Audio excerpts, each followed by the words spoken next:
It's based upon an understanding by design paradigm. And what that means is there's three parts to that. Stage 1, Stage 2, Stage 3. It simply means Stage 1 is what the expected outcomes the students are expected to achieve. Stage 2 is how they're going to show what they learned, and then Stage 3 is the learning plan. What the analysis showed is that Stage 1 results were not fully implemented yet. Stage 2 was about 50% there, and Stage 3 was only about 25% there across K-12. The recommendations were obviously that all those stages would be inputted completely into Atlas, and that there be a comprehensive assessment plan implemented across K-12 in Chartiers Valley. My analysis was very similar to that. There were some excellent pockets of STEM education located within Chartiers Valley, but there was not a consistent plan located K-12 within the school district. So how do we combine both of those things together? How do we combine a STEM education plan and also combine a comprehensive education plan within the school district? Before we actually get into the nuts and bolts of the plan, however, why is that important? Why is it actually important that we do those things together? Well, first of all, for a scaffolded education plan, that's very, very important. Okay? There's a lot of different educational theories out there. There's a lot of, to be honest with you, controversy about what works and what doesn't work. One thing is not controversial. The number one predictor about success in a classroom is not a background knowledge that student carries into his or her classroom. That's why at the federal level we spend hundreds of millions of dollars on programs like Head Start. That's why we spend hundreds of millions of dollars on programs like Big Bird, to be honest with you. PBS, that's why we have programs like Sesame Street. If students know their sight words when they go to kindergarten, if students know their numbers when they go to kindergarten, they're going to be successful when they go to kindergarten. If they don't, it might take years for them to be able to catch up. If a student does not know how to read, if they're not at grade level at reading, when they're in third grade, the research is very clear. They are never going to catch up. That's why we spend so much time and effort on things like DIBELS testing and all those other resources to make sure students are at grade level at reading and math when they are in third grade. Because they're never going to catch up if we don't reach them at that level. So the amount of background knowledge that a student carries into the classroom is a huge predictor of their learning. So therefore, having a scaffolded learning journey across grade levels is very, very important. If the 6th grade teachers are not aware of what the 5th grade students should know when they come into their classroom, that's a problem. If the 9th grade teachers are not aware of what the 8th grade students should know when they come into their classroom, that's a problem. If there's not a consistent assessment pathway for the students as they move across each grade level, that's a problem for all the reasons that I just mentioned to you. So I gave the examples of the younger students, but obviously as the students progress, as they get older, and we want those skills to scaffold and build, it becomes very, very important. Especially now today. Right? We live in a very unique time today. For the first time, technology is not going to replace blue-collar jobs. Technology right now, artificial intelligence, is replacing white-collar jobs. Lawyers, medicine, IT, middle managers, those are the jobs that artificial intelligence is replacing right now. So to prepare our students to compete in a 21st century knowledge-based economy, it becomes incumbent upon us as educators to prepare them to be critical thinkers, to prepare them to solve unstructured problems, to prepare them to compete for jobs that don't even exist right now. So to do that, we have to make sure that we prepare them in a very scaffolded pathway that allows us to allow these skills to foster and grow from year to year. And that's what we're going to try to build, and that's the plan that I want to present to you now today. And I apologize if you can't see these slides wherever you're sitting at, but these are the key milestones that we want to do. Obviously, in year one, we want to get the content mapped into stage one. We want to get everything in it at the software. In years 1 and 2, we want to get the assessment parts in there also. You might ask yourself, why do we want to spend 2 years on the assessment part? If you get the assessment wrong, everything will falter as a result of that. One of the biggest problems, one of the biggest mistakes, that we make an assessment with our students right now is assessment that we do is something that we do to students as opposed to with students, right? I taught for 20 years, and probably the number one question I got in my 20 years of education and teaching was, Mr. McKenna, is this going to be on the test? Right? I got that question all the time, and every time I got it, I got upset, and I got mad, and I got frustrated with my students.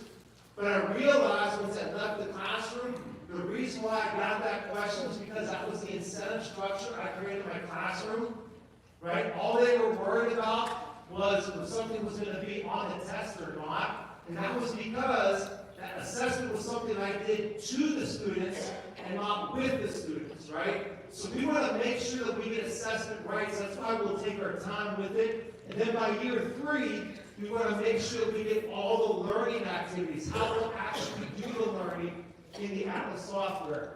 Obviously, we want to get a progressive STEM integration inside of Atlas also and get that all mapped out. Why do we want to do STEM with this together? Because STEM is not something that should be isolated. All right, if you look at things like the National Research Council, when they talk about how STEM should be implemented, STEM is the application of your core academic subjects in an authentic and real-world manner. It's not a separate subject. It's not an isolated subject. It's the thematic application of what students are learning in their math classes, in their science classes, in a real-world manner. The reason why so many kids are bored in school is because they see things in the real world in the thematic way. They see science and technology and engineering all combined together, but then in their classrooms, we silo things separately. And that's when our students get bored because they don't see things as they're presented to them in the real world. So what we want to do is we want to present things to them in the real world via our assessment and via our learning plans. That's why all of these things are together. It doesn't make sense to do all of this mapping in Atlas and then do STEM separately. So that's why this plan is all together. Obviously, we have to do robust teacher professional development, right? We want to create professional learning communities amongst our teachers. Teachers learn best from one another, right? So we want to give space to our teachers and have teacher professional learning communities and allow them to learn from one another. We want to scale our best teachers and their practices, again, to allow them to learn from one another. We want to create robotics programs across all the grade levels. We have a fantastic robotics program at our high school level. We're going to scale that across all grade levels, elementary, middle school, and high school. And we obviously want a regular evaluation adjustment cycles with annual reviews. And we know we're not going to get things correct right off the bat. So we want to make sure that we are looking at what we're doing from a curriculum standpoint, from an assessment standpoint, or from a professional development standpoint, and analyze what we are doing and make adjustments as needed. Okay? So year 1 with the full curriculum entry in Atlas and with the STEM pilot, broken down into the quarters that I mentioned here. We would like to do initial STEM implementation in our elementary classrooms, into our high school classrooms, beginning in March and running through June. We want to finalize the stage 1 content mapping in Atlas for all K-12 courses that we mentioned, and then initiate the stage 2. Again, stage 1 is what we want our students to learn, and stage 2 is how they show what they actually learn, as I mentioned earlier. We want to facilitate hands-on training for our teachers in the Atlas curriculum entry. And then year 2, where we're going to start with it, then this begins in the summer, it's the next school year. We want to launch elementary, middle, and high school robotics clubs. Again, we want to scale the robotics program that we have in high school right now throughout the entire district, so all of our students have an opportunity to touch that. We want to initiate stage 3 That's when the students will actually, that's the actual learning plans, the pedagogy, the instructional strategies, the learning activities. We're going to initiate that implementation of Atlas across K-12 for all of our teaching students. And this just continues now into the fall, into the winter. What I'm really excited about this into the next part.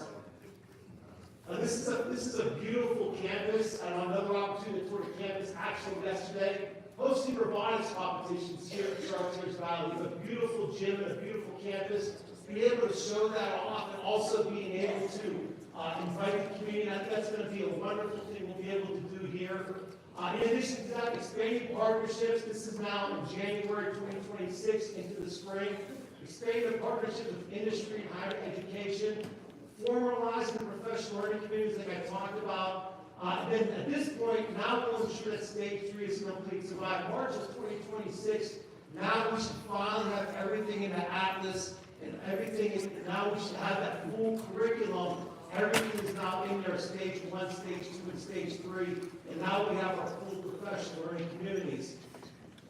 So now after we have that, now we'll actually be able to do a full and annual curriculum review process.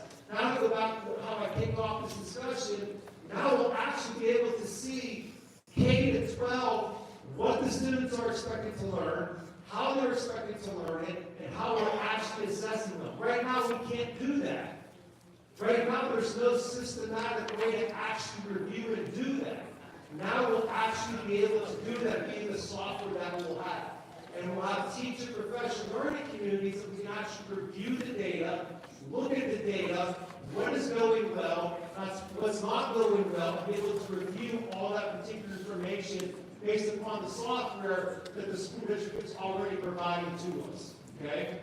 Not only that, but the building principals will be able to be instructional leaders and go out and make sure that the actual curriculum is being followed, right? Make sure that things are actually being implemented fully.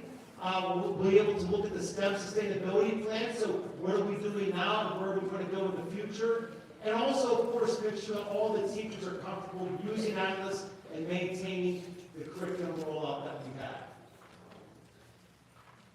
So now that we have Atlas fully implemented, we have all the data, we're now going to be able to make sure that STEM is being implemented in an interdisciplinary way. So now that we have the robotics club, now that we have elementary, middle school, and high school, now we want to kind of expand STEM. What do we do in our libraries? What do we do in our special classes? How do we really implement STEM in a faithful way across all of our schools?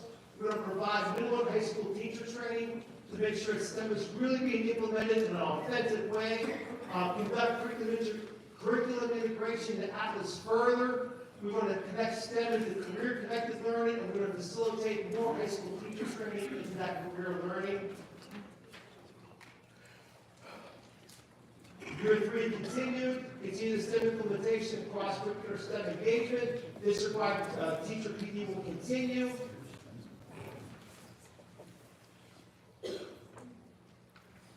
And now we get into year 4, now we're beginning to really look at the data. Now we want to really begin to analyze, look at the data, and now what we want to be able to do is really look at the data, and now with the teachers, now teachers are really making decisions of where we're going to take the next steps with the program. Now that we're able to look at the data, we have everything in Atlas with the entire STEM program initiated. Where do we want to take the next steps with the program? We have the professional learning communities with the teachers. Where do we really want to take our next steps? And where do the teachers really want to take the program? And now the teachers are really the leaders with this program. Because again, we have all the data at our fingertips to really see where we want to take things and really want to be able to go with it.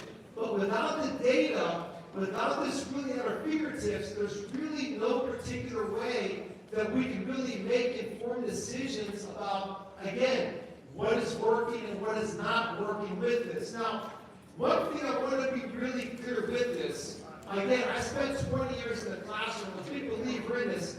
Teaching is both an art and a science, okay? So what I don't want you to take away from this presentation is by putting things in the Atlas and what a plan like this. This does not mean that every teacher is expected to teach in the exact same way. We do not want to turn our teachers into robots. That's not what we're saying here, okay? Teaching is still an art. So every teacher knows his or her students the best. And every teacher knows how to connect with his or her students the best. That is the art of teaching. So it'll be up to the teacher to make those decisions about how to implement the curriculum with their students the best. So we're not talking about turning teachers into robots at all. But of course, teachers also don't get a blank check, right? There are some guidelines, there are some constraints that we want them to be able to work within. And that's where the teachers work with the principals, and they'll work with Dr. Sable to be able to figure out what those constraints are and where they'll be able to work within those constraints. And that dialogue will be where those professional learning communities will be so valuable, where they'll be able to work within. And that's where they'll have those discussions about what is the best way to figure out where they can really connect with their students and still be faithful to the curriculum. It's not an algorithm. It's not a one-size-fits-all way to figure out the best way to do it. Again, it is both an art and a science. So we don't want to be able to turn our teachers into robots, but we do want to be able to make decisions based upon data, and we do want to make sure that we have a scaffolded journey for our students so they can capitalize from year to year from the background knowledge to make those learning gains that are so important. So again, we put our students in the best position so they can compete in a 21st century knowledge-based economy. So let me go back to the very first slide, where kind of everything summarized the key milestones. Then I'll review for you, and then after that, I'll be more than happy to answer whatever questions you may have. So again, the first goal is to get everything into Atlas. I really can't emphasize how important that is, okay? Stage one, what do we want our students to learn? Stage two, what is the evidence of that student learning? And then stage three, what is the assessment going to be? So by year three, making sure that all of those things in Atlas. Then rolling out a comprehensive STEM program across all grade levels, beginning early, starting STEM early, the importance of that, through our middle school, into our high school, okay? We have a fantastic robotics program at our high school, scaling that across multiple grade levels, giving all students an opportunity to be able to do that. Having robust teacher professional development, having robust professional learning communities amongst our teachers, having career pathways for our students at the high school level, making sure that we're able to do that, and then collecting data, reviewing that data, being very transparent with that data, having meetings like this and sharing that data with you, the community, and then making changes based upon that data. That's really what this plan entails, and what we want to be able to do with this plan, and then breaking that plan down over the course of the next 5 years and being able to accomplish that. Okay? So with that, I will pause, and I'll be more than happy to answer. There were some great questions when I presented last month, so I'm more than happy to answer whatever questions you may have. Yes?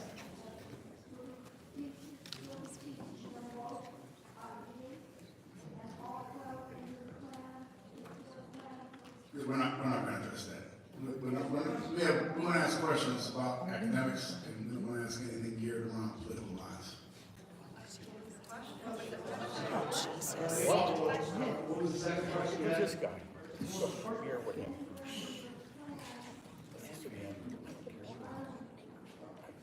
Yeah, so learning disabilities, thank you for asking that. So, I talked about this during my plan last month, so thank you for bringing it up again. So students with learning disabilities, this plan includes all students, okay? Not just the top 10% of students, not 50% of students, but it means all students. So when I mean all students, and again, if you were here last month, I apologize if this is redundant.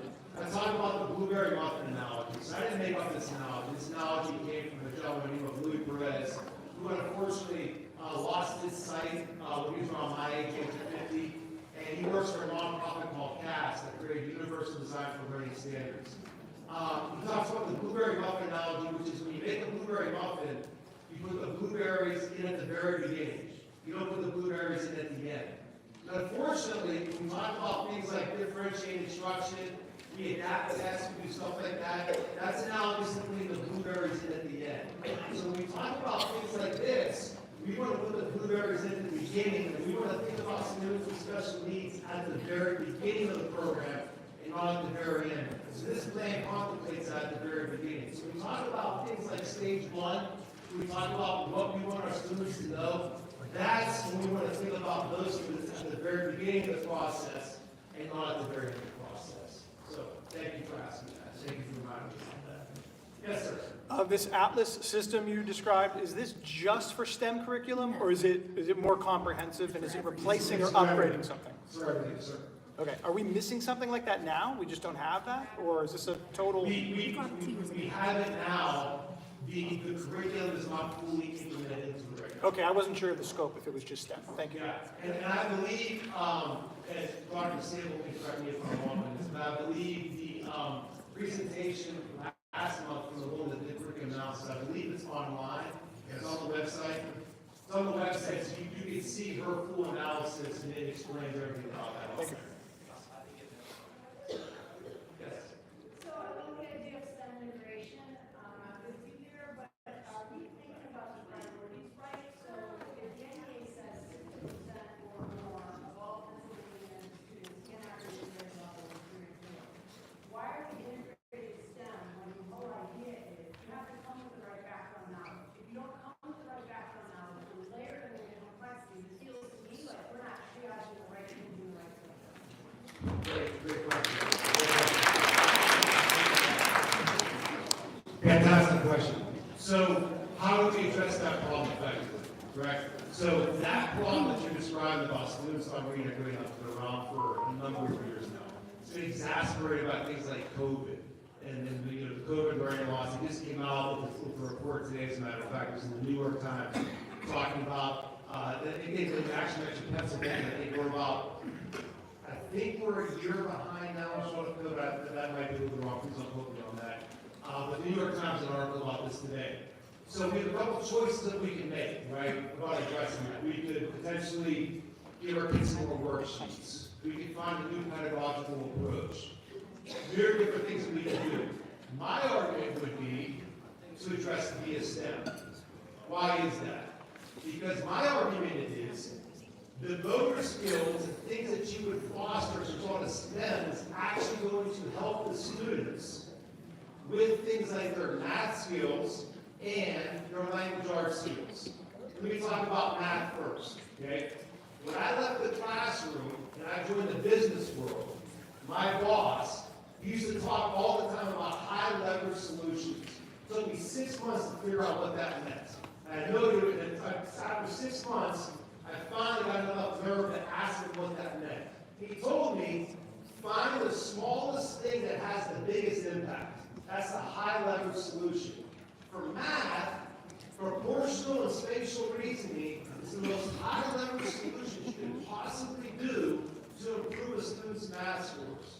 So research tells us that students as young as 5, if you improve their spatial reasoning, it's going to improve their math scores all the way up through high school.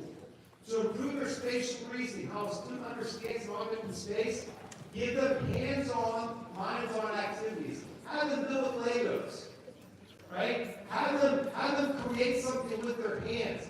Give them something hands-on to be able to do. That's actually what's going to improve their math skills. Unfortunately, we think this math is just computation with paper and pencil. Math is much more than that. Math is about magnitude. Math is much more than paper and pencil computation. But when we take that binary view of math, we forget about the other aspects of it, and our math scores decrease as a result of that.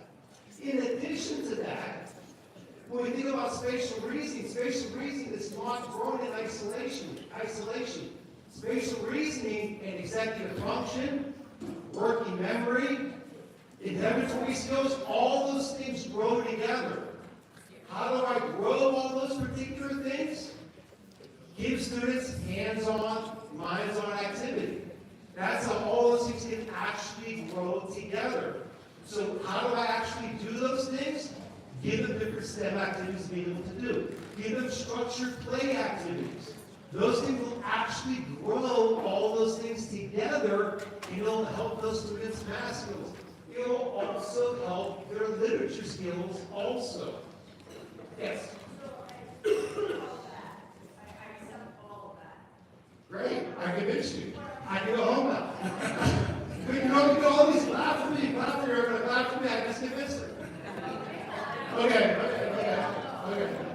Don't laugh yet, okay. My side is that I also bought, in your book in chapter 2, I bought the idea that in the elementary schools, the idea of the foundation of learning, that's Yes. an executive function and Yes. leading positions. Yes, Those are the things that lead to the ability to integrate staff. Yes. That's your book, not mine. yes, So what I'm saying is I'm trying to square the priority, and all I'm doing through this conversation is articulating to Dr. Castagne and the board. They've got to go back and think about priority and where you need to triage what when. And I'm not asking for this contract to be different in totality. I'm just asking for more thought to be given to how we do that staffing. yeah. We're 100% agreement there. So I think, yes. So if the argument is, education, unfortunately, we sometimes work in extremes, right? So there is I'm sure there are many fantastic, let's just say 7th grade teachers in Chartiers, right? And that 2nd grade teacher is doing a lot of fantastic things in math in her classroom. Let's say that teacher, he or she teaches math and language arts for an hour. Do I want them to take that hour and throw away everything that they're doing and teach them for an hour? Absolutely not. 100% not. I may just want them to start getting some STEM library books and start doing something like that and slowly begin to integrate STEM like that into their classroom. And then they read about a STEM hero and they do something like that and they figure out the best way. Because again, let's get back to what I was talking about teaching robots. They know the best way to integrate STEM into their classroom. And they slowly figure out a way to integrate STEM into their classroom. Now, I might have another teacher across the hall that always was a tinkerer, right? Maybe they want to dive in a little bit further. Maybe they bring in a Lego set into their classroom, and then they spend 20 minutes with their kids building the tallest tower and something like that. That might be okay for them. But to your point, we want to be thoughtful about it. We want to think about it. We want to think about what the teachers are comfortable with. We want the teachers to work with the principals about it. And we definitely want to be thoughtful about the implementation. And we certainly don't want to throw out the good things that we are doing and say, we're doing STEM, an hour, we all want to do that. Thank you for reading my book. Yes? So in the state of Pennsylvania, in the next year or two, all districts, including Chartiers Valley, are going to be required to roll out the new STEEL standards. Yes. So I'm hearing STEM, but that's not necessarily what the new STEEL standards completely entail. So my concern is we're going to spend $120,000 on one small part of this new set of standards that we are going to be responsible for implementing in this district and all the other districts in the state. So I'm not convinced that this is going to help us meet the new STEEL standards in totality. The STEEL standards. I know what they are. I'm a teacher. I know, thank you. The STEEL standards, just like the next generation science standards, application thereof are STEM, right? So when you talk about actually meeting those standards, what does it mean? It's phenomena-based. I'm sorry? Phenomena-based. And what does phenomenal It's not just building with Legos. mean? It means exploring the concepts to really, in a deeper level, for students to understand the application, not just for that specific, why do we see shadows, but to be able to take that and apply it to other things, which I'm not saying that STEM can't do that. I'm not saying that STEM can't do that. I'm not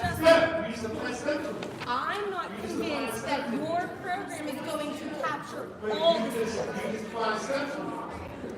That's them. So we're in total agreement, that's them. You're also in it to make money then. What's that? You're also in this to make money then. But you just moved the But goalpost. my point is, You can challenge my motives, or you can ask me about STEM. my Which one are we doing here? is this going to help us Oh, implement all the You can skills? challenge my motives, or you can ask me about STEM. Which one are we doing here?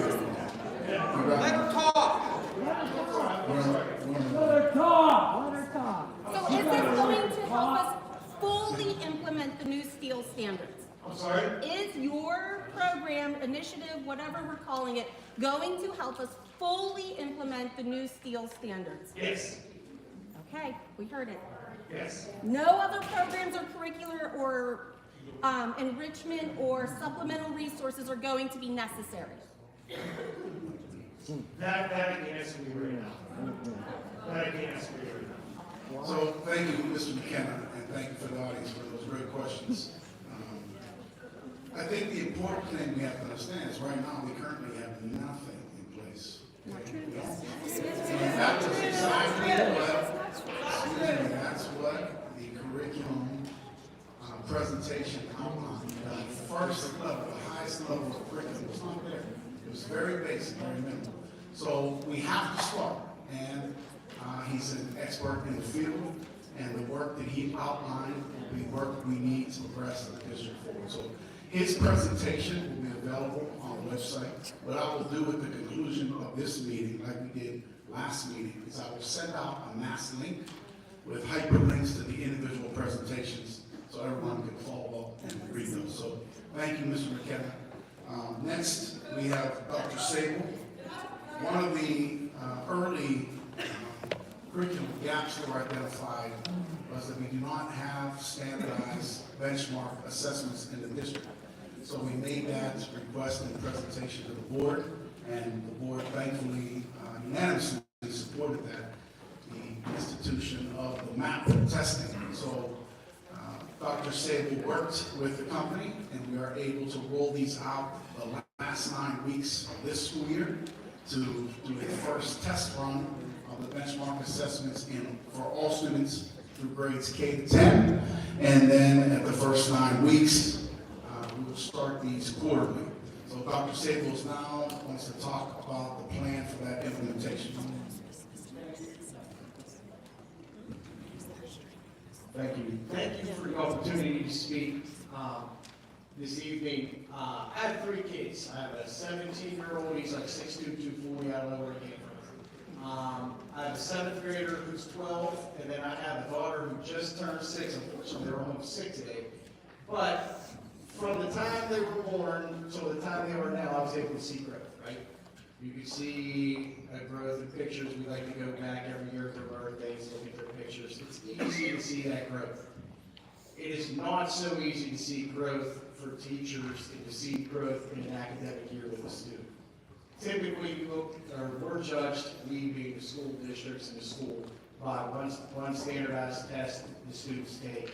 And then we're graded on a growth score on that sometimes, we're graded on a proficiency rate on that, and then the state pumps that out. We only get one snapshot of that every year. The goal for the maps, NWA maps is what it's called, is to give us more than one snapshot, more pictures of what that looks like, so that we can see the growth throughout the year. Our goal isn't just to teach every single day and just hope the kids learn.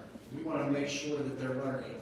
And our teachers will sit here and tell you, like, that's what they want to do. They want to take the kid from here, way over to the next spot, and make sure that they gave them that academic years of growth, if not more. And that's one thing that this test will do. It's called the MAPS. NWEA MAPS is its formal name. It's a benchmark test, which means it's adaptive to a point to give you a good score. This test is norm throughout the country, so it's not just a small sample. So it will give you where a child sits in Chartiers Valley in their grade, across the state of Pennsylvania in their grade, and across the country in their grade. And that's all very easy data for parents to see that we will be sending home with this assessment as we implement it. What made me look at this and think about, hey, we need to start implementing this? I was a high school principal for 5 months here. However, in my time here, everybody was talking to me in different data points. Some people were talking this way, some people were talking that way. The middle school was saying this, the primary school was saying this, and nobody talked the same way. And nobody was using the same data. And it was disconcerting because there was no real way for us to track that growth. And then this is kind of what the results, and it's kind of off the screen. But why do we need this? Very simple data that I was able to extract. Pre-COVID on purpose, 2018, 2019, up and through last year. So, I'll point PSSA, English, math, science, and then the keystone. This is an average of all the grades together. So it isn't just like one grade, it's 3 through 8. We were 74% proficient pre-COVID. After COVID, we dropped to 60. That was last year. In English. In math, we were 50% proficient. After last year, we were 45. PSSA Science 4 and 8, we were 78, dropped to 67. And then the most concerning one was the keystone, went from 80% pre-COVID to 48. That don't hit you in the face, I don't know too much it will. And there's 2 reasons in my mind that happened. Number one, we have to reestablish the testing culture, K through 12. Whether people like it or not, we need to make sure that people understand, hey, this testing matters. It's going to count for school score. It's going to show us what you're growing. It's going to maybe predict where your SAT scores are. It's going to show us things along the way. And we want to make sure that we're hitting those benchmarks of growth up and through that. Number 2, we weren't talking the same growth language all the way across the board. I think that's a problem and we need to fix it. And then one of the most concerning pieces is, and I was talking to some teachers today, is the 2 things that you don't want to have happen to us in this time. Our advanced scores went down and our below basic scores went up. And that's not the trend that you want to see ever. So that's why we want to implement this as soon as possible. It's going to give us some clarity to make great educational choices for our children. And these are just 6 of probably 600 reasons that we could go, but I wanted to give the best ones that we could go. It's going to help us place students precisely in groups for them to learn some skills that they might need to grow. They already have good growth on, and we can extend, but it's going to give us very good data on that. It's going to be able to give us a screener for every student. So it doesn't matter what their abilities are, it's going to be able to have us screen all the students and give them a spot so that we can start and show growth. It's going to drive instructional strategies for the teachers. You have different students every single year as a teacher. Sometimes they're super advanced, sometimes they're medium, sometimes they have some struggles. And then there's all mixed in there, and this will help you identify some of those pieces. It's going to give you an accurate measure of growth. I told you it's going to give us the school, the states, and a national comparison, so you can see where your students sitting at after this test. This is going to be data available to parents. It's going to evaluate our teaching practices. So, like, hey, we taught this, and it's always one of the things, hey, we taught this, they didn't learn it. Hey, we taught this, hey, they did learn it, this is great. It's going to give us talking points with the students. Hey, you did a lot better this time, congratulations, let's keep it going. It's going to give us those points, and it's going to help us predict, of course, how they're going to do on our PSSA exams, how they're going to do on the Keystone, how they can do on the SAT and the ACT. It's not an end-all be-all, but it's definitely going to give us some more, a deeper insight into that. Our implementation plan. We're going to give a pilot here at the end of May. I know that's not a great time, but I wanted to get some baseline data in there, not necessarily to see where the kids are at, but to see how it's going to work for Shore Valley, how many testing days we might need to take, what some of the hiccups might be, and I want to get those out before we start the full implementation next year. They're going to give the test 3 times. It'll be at the beginning of the year, middle of the year, and then towards the end of the year. And each time that assessment's given, we're going to give that data to the teachers, we're going to give that data to the parents, so that you can see the growth during that time. If there isn't growth, then that's going to be our job to figure out why and make those corrections throughout that process.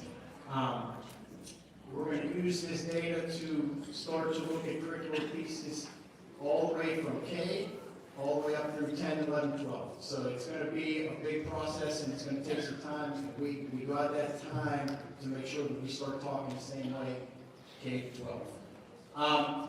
And then teachers and administrators will receive the training.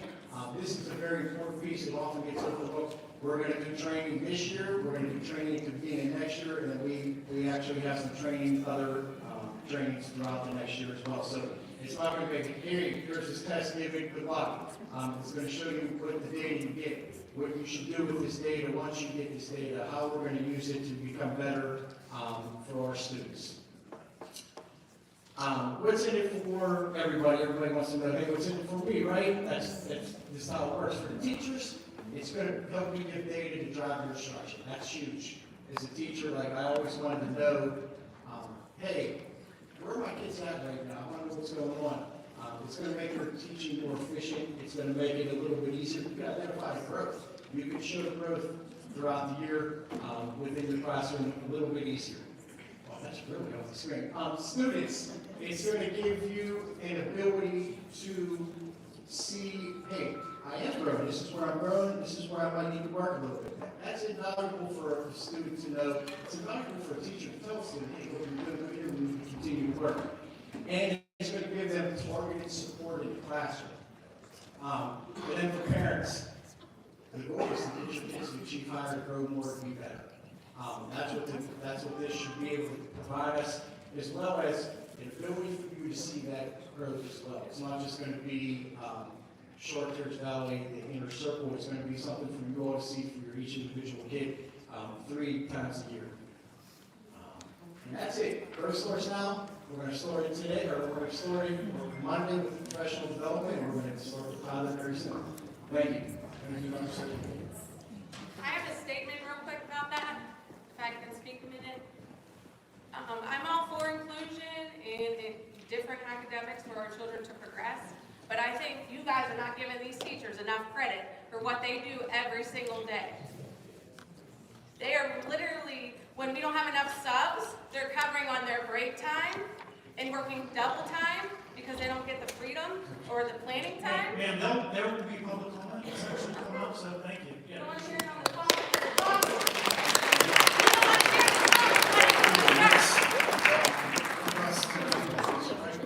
Introduce our auditors who is here to give a presentation of the 2024 audit. Hi, guys. I'd like to introduce Peter Mancheri. He is a partner with Post-Tax Factor Wood, and he's here to discuss the results of our audit for the financial period ending June 30th, 2024. Thank you, Beth. As Beth said, I'm the audit partner on your engagement this year. I sort of summarized the audit report into just a couple points that I wanted to point out. The audit report itself is well over 90 pages, so I'm sure nobody here wanted to go through each page or so. Just trying to highlight a couple things in there. The first thing you'll see in our report is our opinion letter. So we're hired to provide an opinion on your financial statements. Our opinion states that the financial statements are fairly presented in all material respects in accordance with general accepted accounting principles. So there's no modifications in the opinion.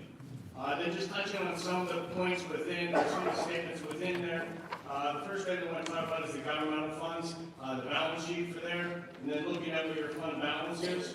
Your fund balance is actually broken into 3 different categories: non-spendable, assigned, and unassigned. As you can see the amounts here, then when you look at what your unassigned fund balance is as a percentage of your expenditures, which is a measure of how people look at financial health, you're about 6.3%. The average what people will be looking at, or what the recommended piece would be 8 to 10% of your budgeted expenditures. So you're slightly less than what the recommended piece would be. In addition to the general fund, you have a couple other funds too, the capital project fund. It's broken into two funds there. Restricted, that's the $10,794,000. That's the balance of the bond funds that have been issued over the last couple of years that had not been expended or accounted for at the end of June 30, 2024. Then they committed $1,812,000. That's the piece that has been transferred over into a capital reserve fund over the years that also is committed for capital projects. You have a debt stabilization fund, which is committed for future debt service as the school district moves through and as the debt payments come through. $3.5 million. Then there's a couple of non-major funds. There's a district activities fund, and then there was a designated trust fund. Balances in there, very small ones there. And looking at the revenues, expenditures, and changes in your fund balance for the year, total revenues just under $80 million, expenditures $77.7 million, and then some other financing sources and uses, which is mainly transferred to other funds or proceeds from debt. So the net change in your fund balance was a positive $1.6 million for the year, meaning that your revenues did exceed your expenditures for the year. Now, where did that come from? So in the report itself, there's a breakdown in the back under the RSI information, which is the budget to actual. So it shows your revenues broken down into some detailed categories for local, state, and federal. And then your expenditures are broken down in there too by function and object. It shows your original budget and adjusted budget, and then the actual. Your revenues did come in over budget, $4.7 million. And your expenditures also came in over budget, $1.2 million. And some of the revenues were a result of some grant funds that were received that were expended, so it was recognized as a revenue, but at the same time, when those revenues are recognized for federal funds or state funds, the expenditures are recognized. So that's where some of those variances were. Then it shows in the schedule, it shows a breakdown of the revenues by source. So as expected, the majority of the revenues, 72% of your revenues are coming from local sources, meaning real estate tax, earned income tax, other taxes, and other local revenues. 24% is state monies, and just a small percent, 2.4% is coming from the federal government for federal funds. In your expenditures broken down, as expected, 60% are shown under instruction, so it would be regular instruction, special ed, and so forth. The next big category there would be support services, 27%. Then the next largest category is your debt service. Just under 8% of your expenditures are coming from debt service costs. The capital project fund was fairly active this year because that's where you had a number of projects going through during the year.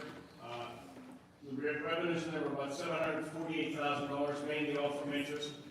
Expenditures from those projects, $5.8 million. Then there was a transfer from the general fund into there of $1,147,000. So that fund did reduce its fund balance just under $4 million for the year, which would be expected in that fund when you have projects going on. Your debt stabilization fund did increase by $200,000. That mainly is all coming from interest earnings with the funds that are sitting there that we're investing. The other fund, just talking about real quickly, is the food service fund. As you can see there, the net change in fund balance or net position for that fund for the last 2 years, both positive. This year a little bit less, $72,000 than the prior year. We've seen that in a number of schools with the additional costs and food costs being incurred from the prior year. So that's something that we've seen in a number of the other schools that we do. The next section of the audit report will be the footnotes. There are about 50 pages of footnotes that touches on a number of things within there. One of the footnotes I do want to talk about was a restatement. So we did restate the fund balance in the general fund as of 6/30/23 and reduced it by $619,000. So looking at what the liabilities were stated at 6/30/23 in the prior report, the payroll payable and some of the other payroll tax liabilities were understated. So we went through and reviewed to make sure that those beginning balances that we were looking at, that we were auditing, were correct, and we found there was some of the difference there. So we did reduce the fund balance by that and adjusted that to start the year. We also restated the government-wide net position for both the general or the governmental funds and also the business type activity funds and the food service fund.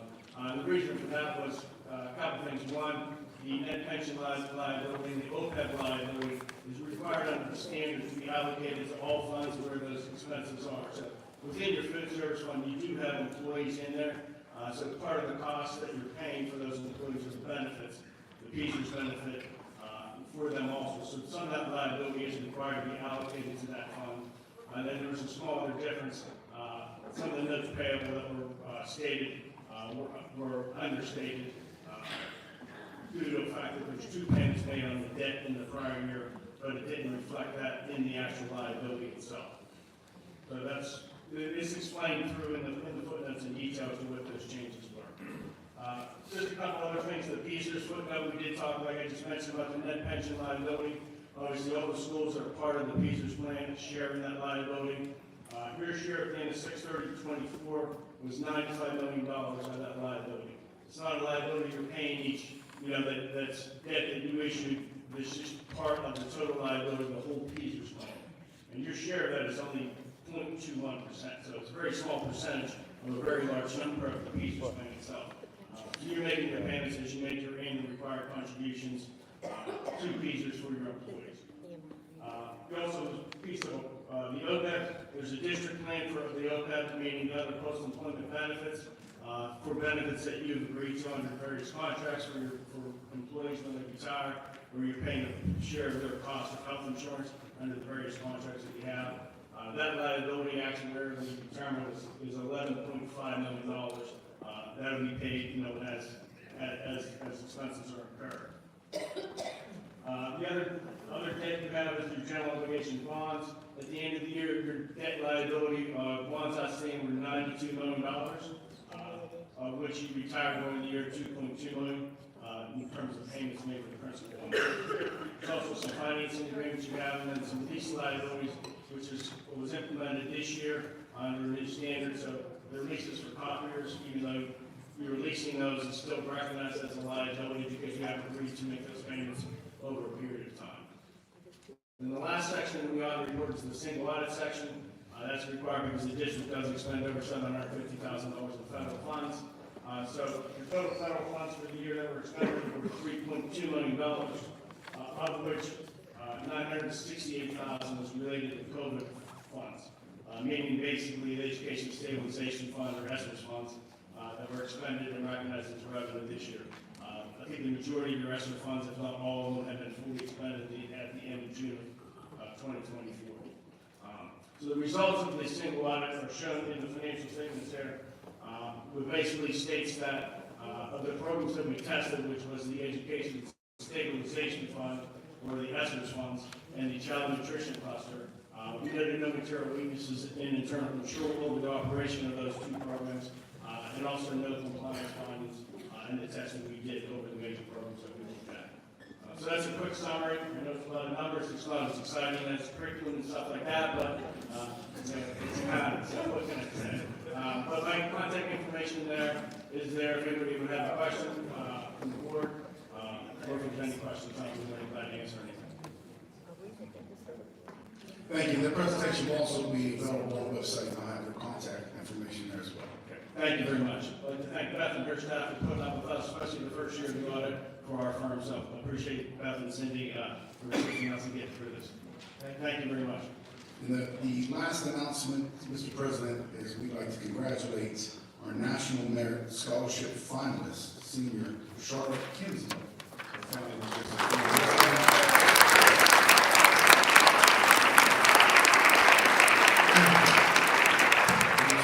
What's really special about this is you have to take on that initiative as a junior to take on additional testing to hopefully be one of these finalists at this point. So she had the drive to take that initiative on last year and to see the process through. So we wish her the best of luck as she competes in the final.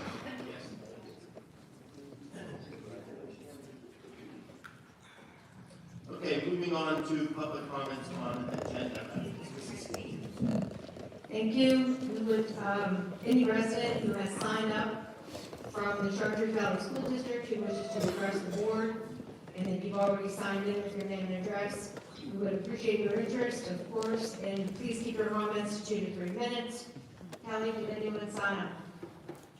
Yes, our first comment is from Priscilla Tarr.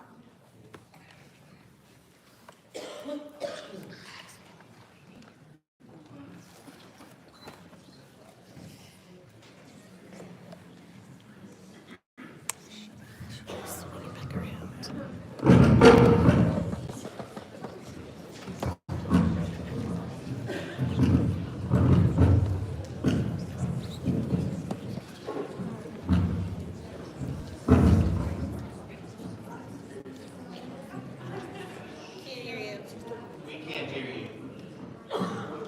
Sorry. Anna, can you hold the mic for her? Okay.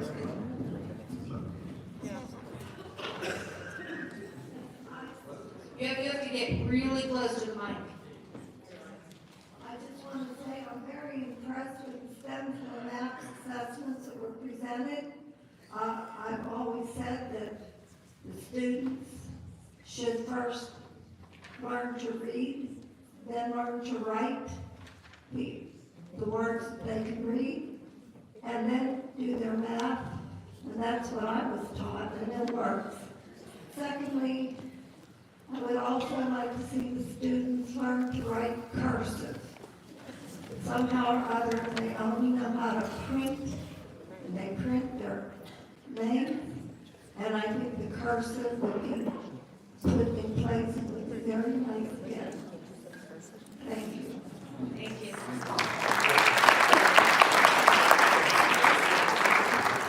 Next is Matt Dwyer.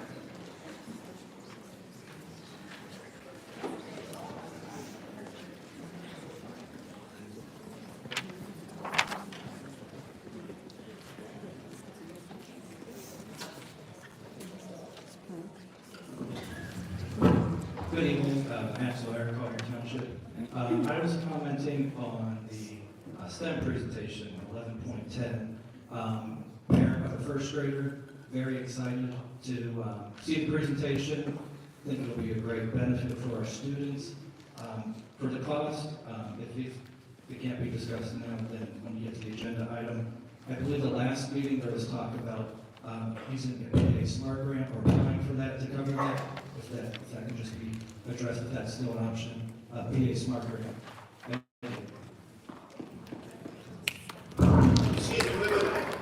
Could you restate your question? Yeah, we couldn't make out what your question was. The STEM presentation, the cost for it, during the last board meeting, there was discussion about applying for a PA Smart Grant to cover that cost. Oh, yes, yes. So that is part of our application for next school year. We won't know if we're awarded that grant until after this budget year is over. So we build these into the budget as padding, but we don't rely on them to balance our revenues and expenditures, just so you know.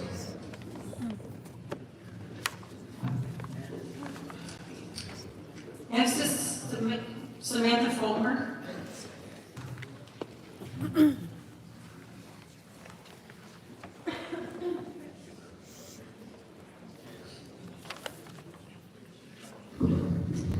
Good evening, Samantha Fulmer, 1452 Green Tree Road, Scott Township. I'm speaking tonight as a concerned community member regarding several agenda items related to district expenditures. Given the projected budget deficit again this year, I am deeply concerned that the board is continuing to approve non-essential spending while refusing to take necessary steps to balance the budget responsibly. I do want to acknowledge that I appreciate the effort to invest in educational resources. It's refreshing to see a focus on instructional tools rather than frivolous spending. However, the reality is that most of the expenditures on tonight's agenda, aside from possibly the fence repair, are not essential during a projected deficit. Specifically, I'm referring to the following agenda items. 11.4, Kellington Security Agreement. The leaked story about the bus garage did not cite any known threat, but rather suggested employees may have been using district equipment for personal use. If that is the case, how does this justify the need for around-the-clock security? And why was the security put in place before tonight's vote? This spending needs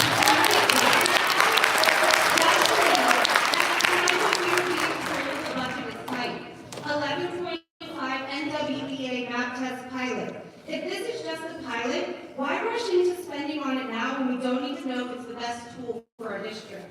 11.6, NWEA map testing, $43,500 of next year's budget spent on a new benchmark testing software. This is a major financial commitment before we even know what next year's budget will look like. 11.8, fence repair bid. This may be a necessary expenditure depending on the condition of the fence, but given the financial situation, there needs to be a clear explanation as to why this must be addressed now.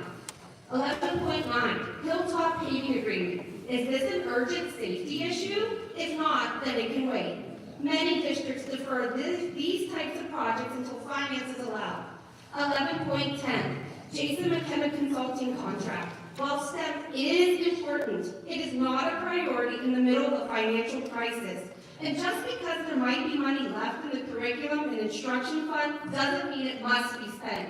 And finally, 11.11, stadium sound speaker. Why is this being considered now? This is a luxury, not a necessity. The stadium has functioned without this upgrade and can continue to do so. I urge this board to take the most responsible first step.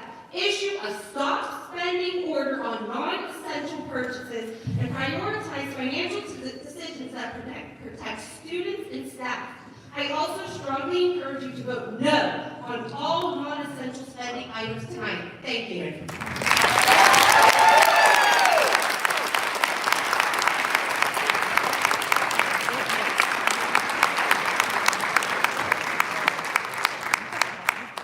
Next is Diane Hines. Good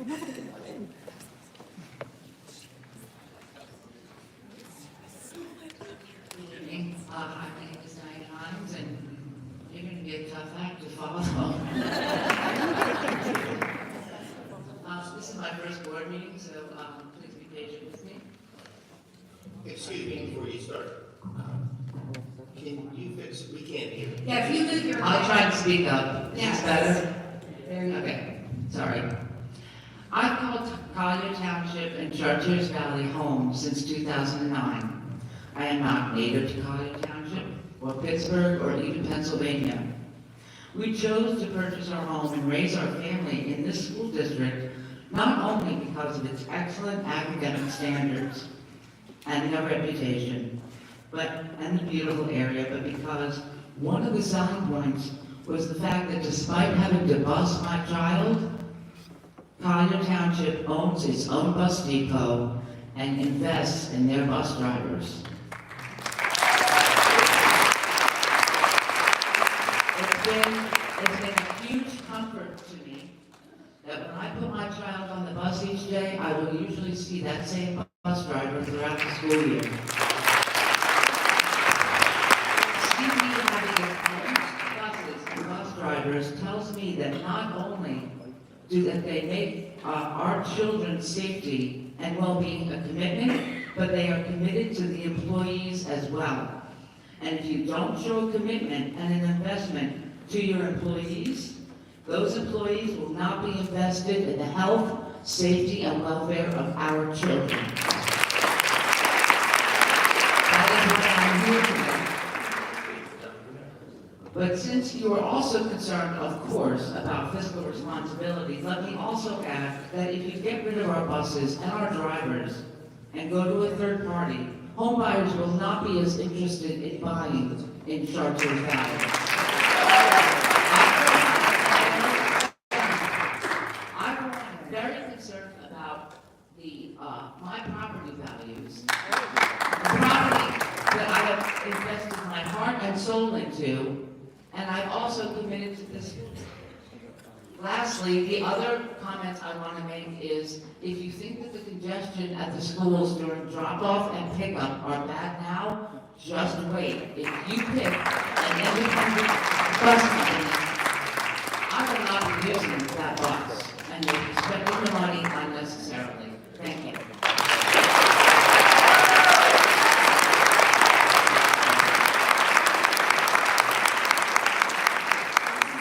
We want to welcome you and thank you for attending the first meeting.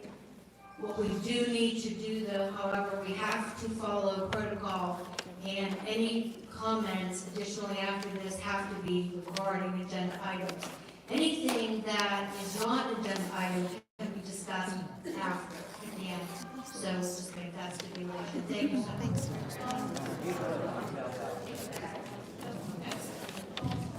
Next is Denise. Say the letters. And if you would state your name and your address, be great.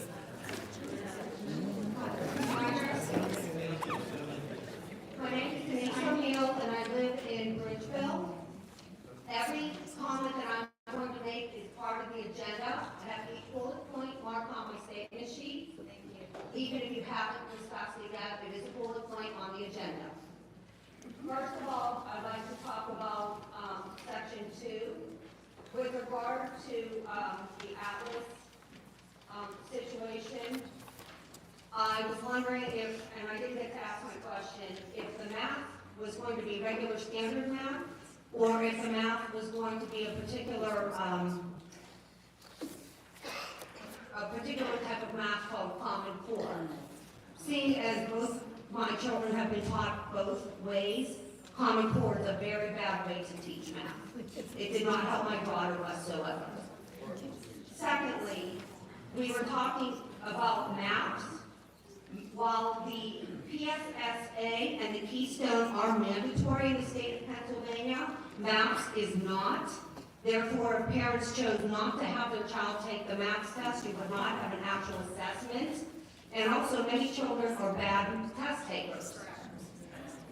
You talked about, during the STEM program, the importance of dealing with special needs children, which I totally agree with. I have friends who have children who are special needs.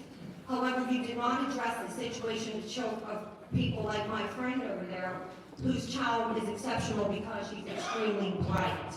And she's often bored in class because she's doing the same repetitive thing. She draws on her papers every day because she's bored to death in some of her classes. The audit, I don't want to touch too much on that. All I want to ask is all the things that we talked about in the last meeting that I was in March, when we talked about all the construction problems, the fact you're looking for a new construction company, so forth and so on. Has all that been factored into the deficit? And, did you have to hire your attorney or another attorney to take care of stuff like the horse, the trap problem, the announcement booth, and all those things? All right, my last two comments are going to be on both sections 11.4 and 12.0.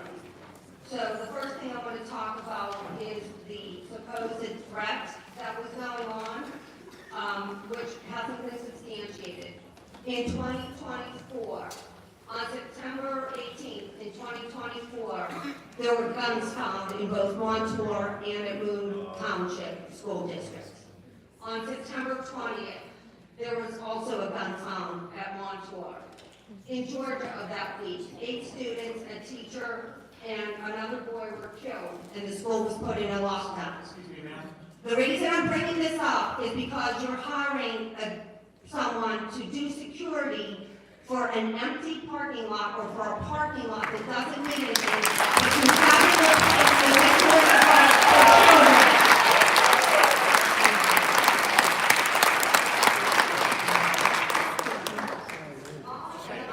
I'm sorry, everybody gets 3 minutes. I'm trying to give you some leeway, but yeah, thank you very much.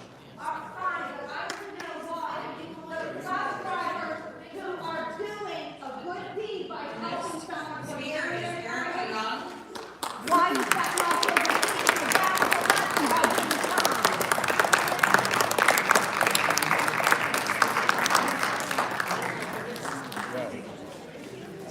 Hi, my name is Erica. I am a resident of Scott Township. I have a parent and a second grader.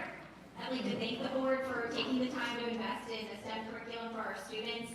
I know Dr. Castagna, looked like the program may have been implemented at your former school district. I just want to verify that due diligence was done in finding a consultant to implement the program here. and to ask the board if we thought about polling the teachers at Woodland Hills or the school board to see what their thoughts were on the program, and if they had any feedback they could provide before we implement it here at Chartiers Valley. Thank you.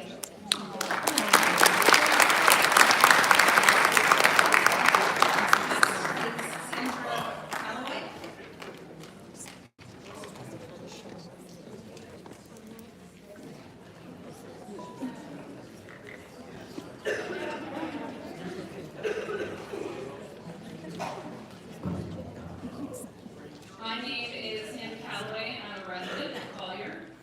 This past year has been nothing less than a mess. This board, kind of a few, have made Chartiers Valley the laughing stock of Western PA.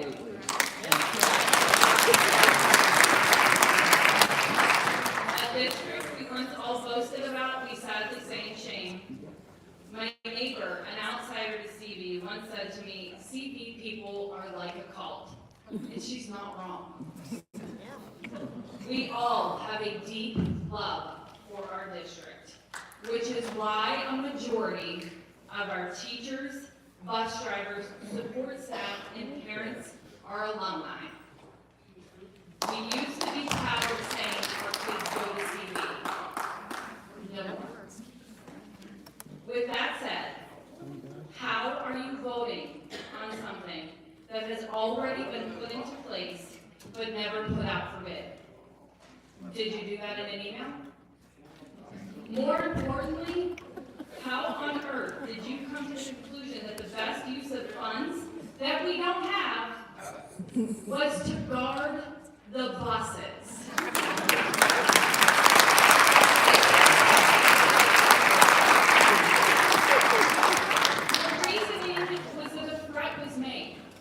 If a threat was credible enough for you to justify hiring security to babysit the buses, why were the parents not immediately notified of a safety risk?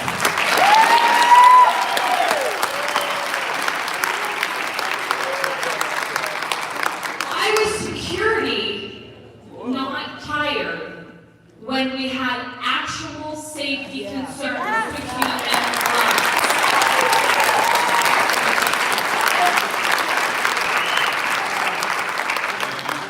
Your tactic to try and get us to mistrust the bus drivers has failed miserably, and you made this already toxic situation an even bigger blight on this board.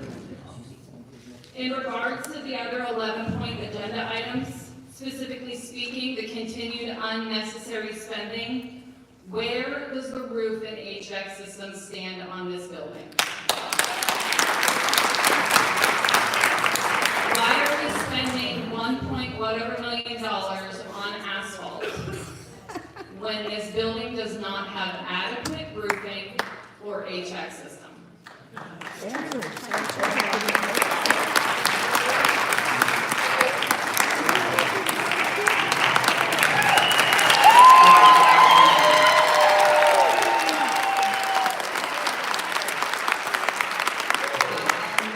Just to clarify, there was never a threat against students or absolutely parents.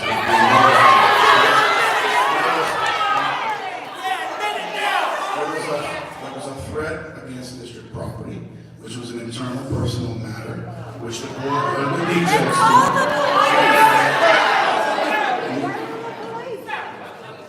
If you want me to respond to the questions you pose, you have to allow me to respond.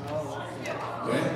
So I'm responding to the question about the student. There was no threat against students. We absolutely wouldn't let parents know. That's all I wanted to clarify. Thank you. Kelly, call the next speaker. Roderick Wilson? I think it's Roderick Wilson?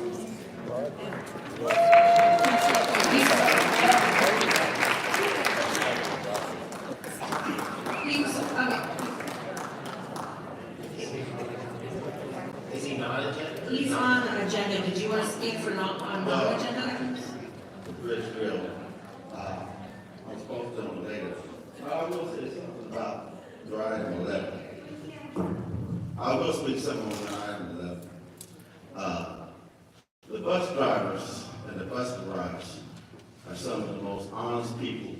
that I know. I retired from here about 6 or 7 years ago. Most of the people know me here. And I will tell you this. I say this everywhere in the country. Radio and TV. Now, I still got something to say afterwards. Chartiers Valley School District is the greatest school district in America. I say it on the radio, and I say it on the TV. I've had experience working with schools from Canada and across this country. And you're not going to get no better than these people that work, I know, that work at the garage and drive those buses. Now, I don't know why you had to have security, because I believe, Mr. President, that Chartiers Valley is really one of the safest school districts in Western Pennsylvania. So you could save your money there. But I will allude to some things on afterwards. Thank you. Thank you.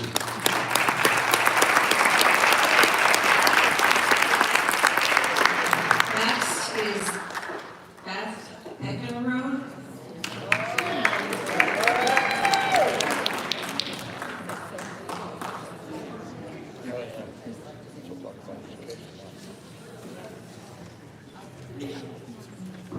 Thank you, Road 7116 Woodhall Court, that's Collier. Darren, you might be the only one who can answer this question, and I would appreciate it if you would. So the gaps in curriculum. I can't hear you. We can't hear you. Okay, hang on. I really don't even need this, so.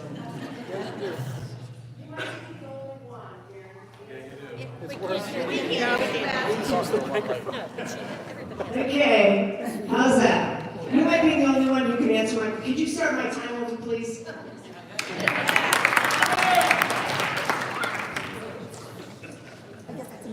Do I get the extra 30 seconds or no? Yeah.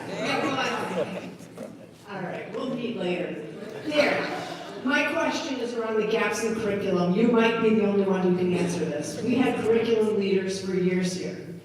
I don't understand the significant gap in curriculum. Can you just give some color commentary on that? I can do it. What do you say? The curriculum leaders. Yeah, why are there gaps in curriculum? Are in the contract by, they should be helping with, as we discussed this evening about Atlas. They should be helping the teachers enter their curriculum into Atlas. They get a period to do that at the high school. The curriculum leaders do.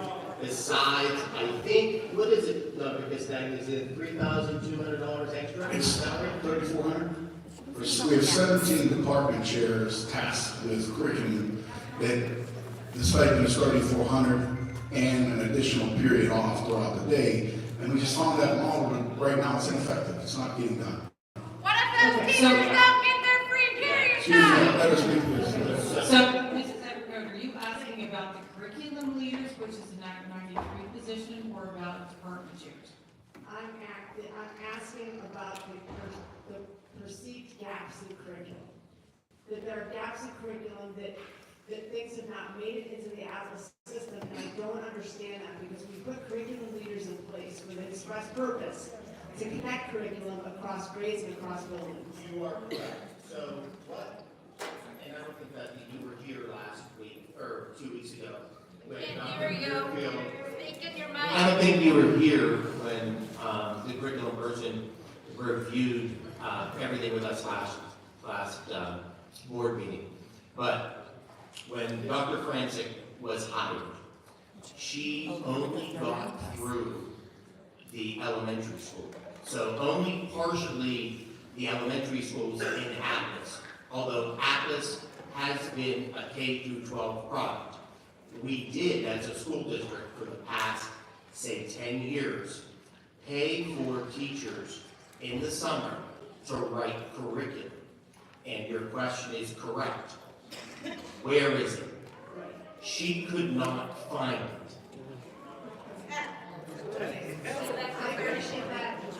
So I don't know, I don't know where that is. Yeah, it's okay, it's okay. I'm gonna get to my second point. Yeah. Because I have three. My second point is around, the data.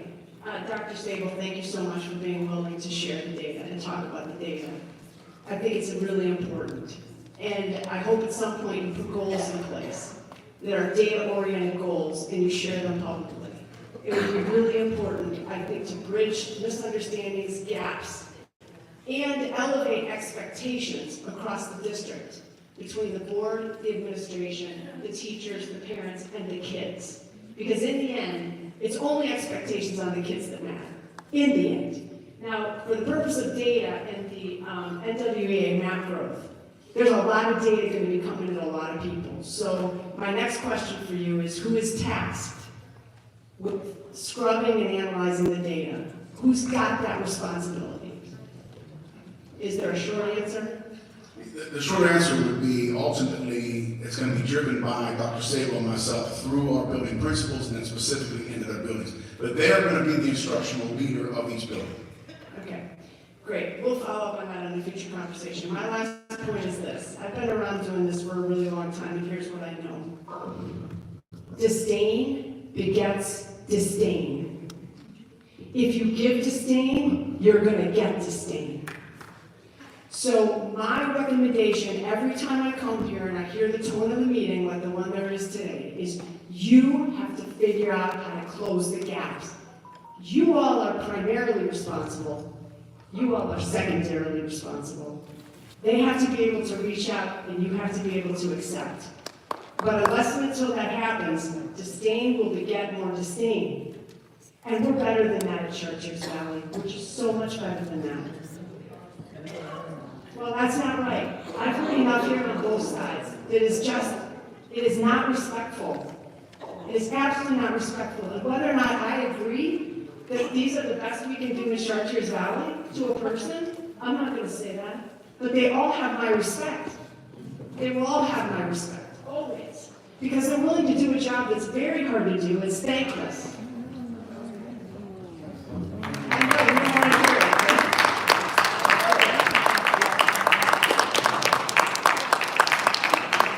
There's no more comments. Thank you, Kevin. Thank you, Kevin.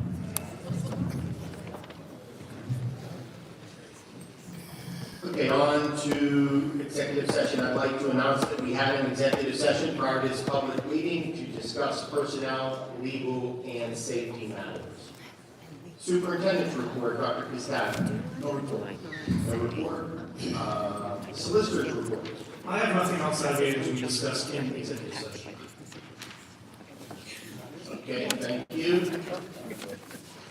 On to approval of board meeting minutes. May I have a motion to approve the board meeting minutes for January 28th, 2025? So moved. Motion made by Mr. Jora. Have a second? Second by Ms. Heen. Any discussion on this item? All in favor? Aye. Anybody opposed? The motion passes. On to 8.0, education, nominations for the Allegheny Intermediate Unit. This election will fill 5 3-year positions on the 13-member AIU board. Only one member can represent a school district. If more than one board member wishes to be nominated, a roll call vote will be held, and each member will select the board member they wish to be nominated. The board member receiving 5 or more votes will be the nominee or candidate representing Chartiers Valley. At our next school board meeting on February 25th, 2025, these minutes will be approved, and the successful candidate can apply for the 2025 AIU board position. From the list of current Chartiers Valley School Board members, does anyone on this board wish to be nominated for the Chartiers Valley School Board for the Allegheny Intermediate Unit Board of Directors? Yes, I do. Okay, Mrs. Trainer. Anybody else? Yeah, I'd like to add my list, or my name on the list for consideration. Okay, Mr. Borowski. Anybody else? Okay, since two board members wish to be nominated, Kelly, please call the roll. Mr. Brodsky? Ed, Mr. Brodsky. Here we go. Mrs. Drury? Ed Brodsky? Here we go. Shocker. Shocker. Oh, my God. Our current incumbent to the AIU board, who has been fantastic for 3 years, Ms. Trainer.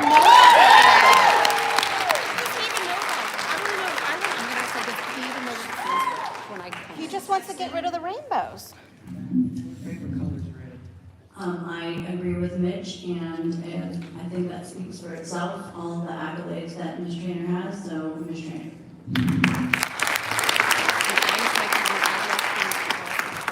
Mrs. Trainer? I would like to vote for myself. Ms. Heen? Ed Brodsky. And Dr. Mary Arnold? Ed Brodsky. You all are going to hell. You are going to hell. Recommends that I so move to nominate Mr. Brodsky as a candidate for the allocating intermediate. He doesn't even have clearances. He can't even go near kids. Say, are you standing for Mr. Brodsky? We don't want him representing us anymore. Motion made by Ms. Keating, may I have a second? Second by Ms. Fleury. All in favor? Aye. Anybody opposed? No. The motion passes. On to athletics and activities, may I have a motion to approve the CBHS chorus and orchestra to travel to Hershey Park on May 3rd, 2025 to compete in the music in the parks competition. Second. Motion made by Mr. Montani, second by Mr. Chora. Any discussion on this item? All in favor? Aye. Anybody opposed? The motion passes.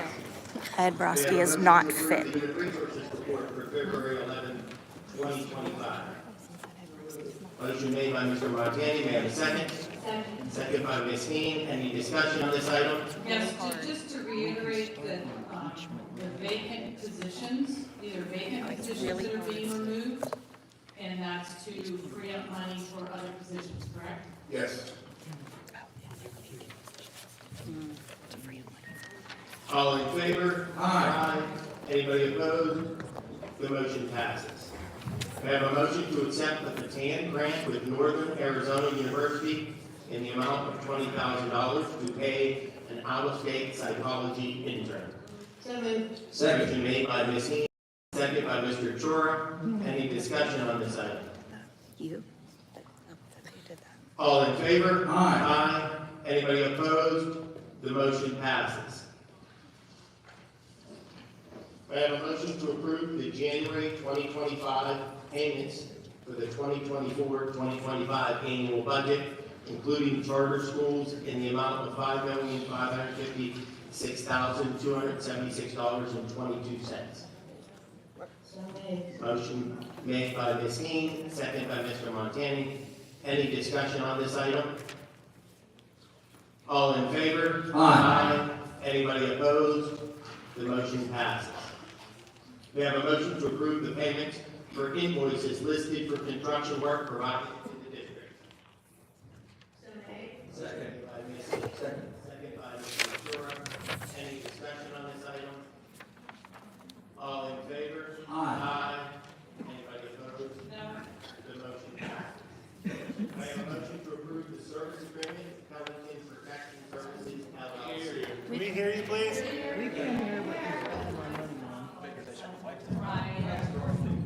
So testing. Okay.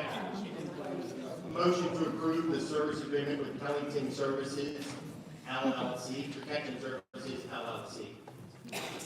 So made. Motion made by Ms. King, may I have a second? Second by Mr. Brodsky. Any discussion on this item? Certainly. Yes. Need to do a And roll we call? also have the actual amount. Yeah, say that out. And for how long? Can't hear. It's listed incorrectly among other typos on it, but the common was in the wrong spot, so it says 3,000 at first glance. Nope, it's 33,000.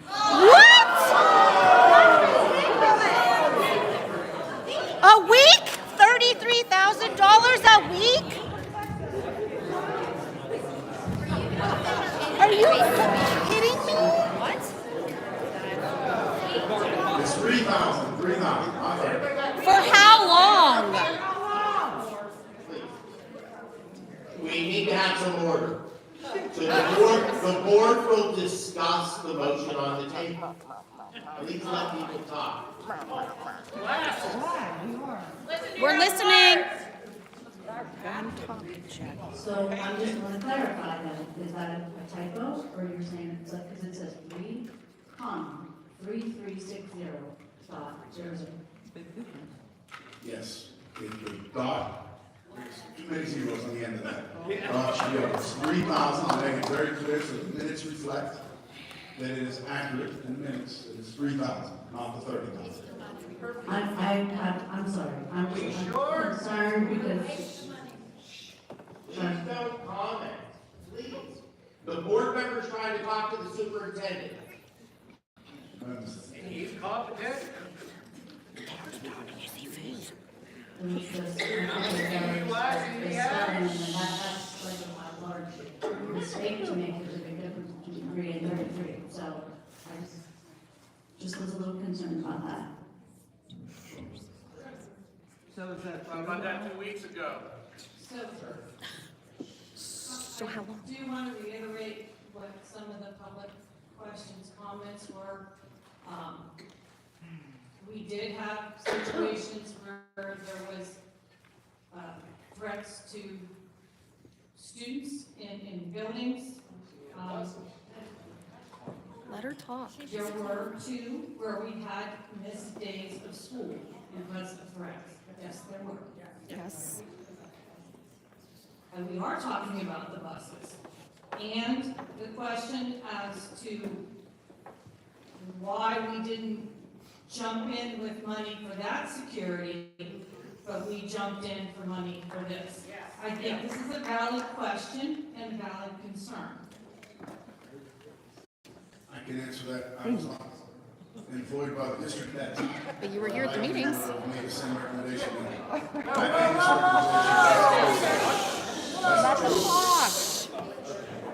So what's the real answer? Folks, please, they're trying to have a business meeting. Business? The audience is not helping anything. Let them discuss the matter. And you can listen, but they're trying to conduct business. Please be respectful.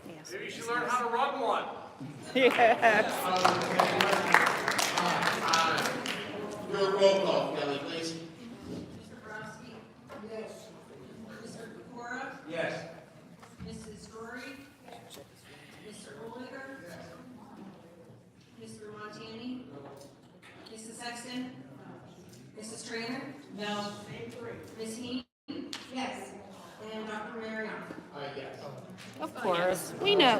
Why do we even do this? We know how it's going to go. To approve the NWEA math benchmark field pilot assessment for grades 8 through 12 for the remainder of the school year. Motion made by Mr. Boston, may I have a second? Second by Mr. Montana. Any discussion on this item? Yeah, a little bit of clarification. Last week, we talked about how the pilot would be free, correct? Yes. No. There is a $10,540 cost, so I just wanted that to be addressed, please. Sure.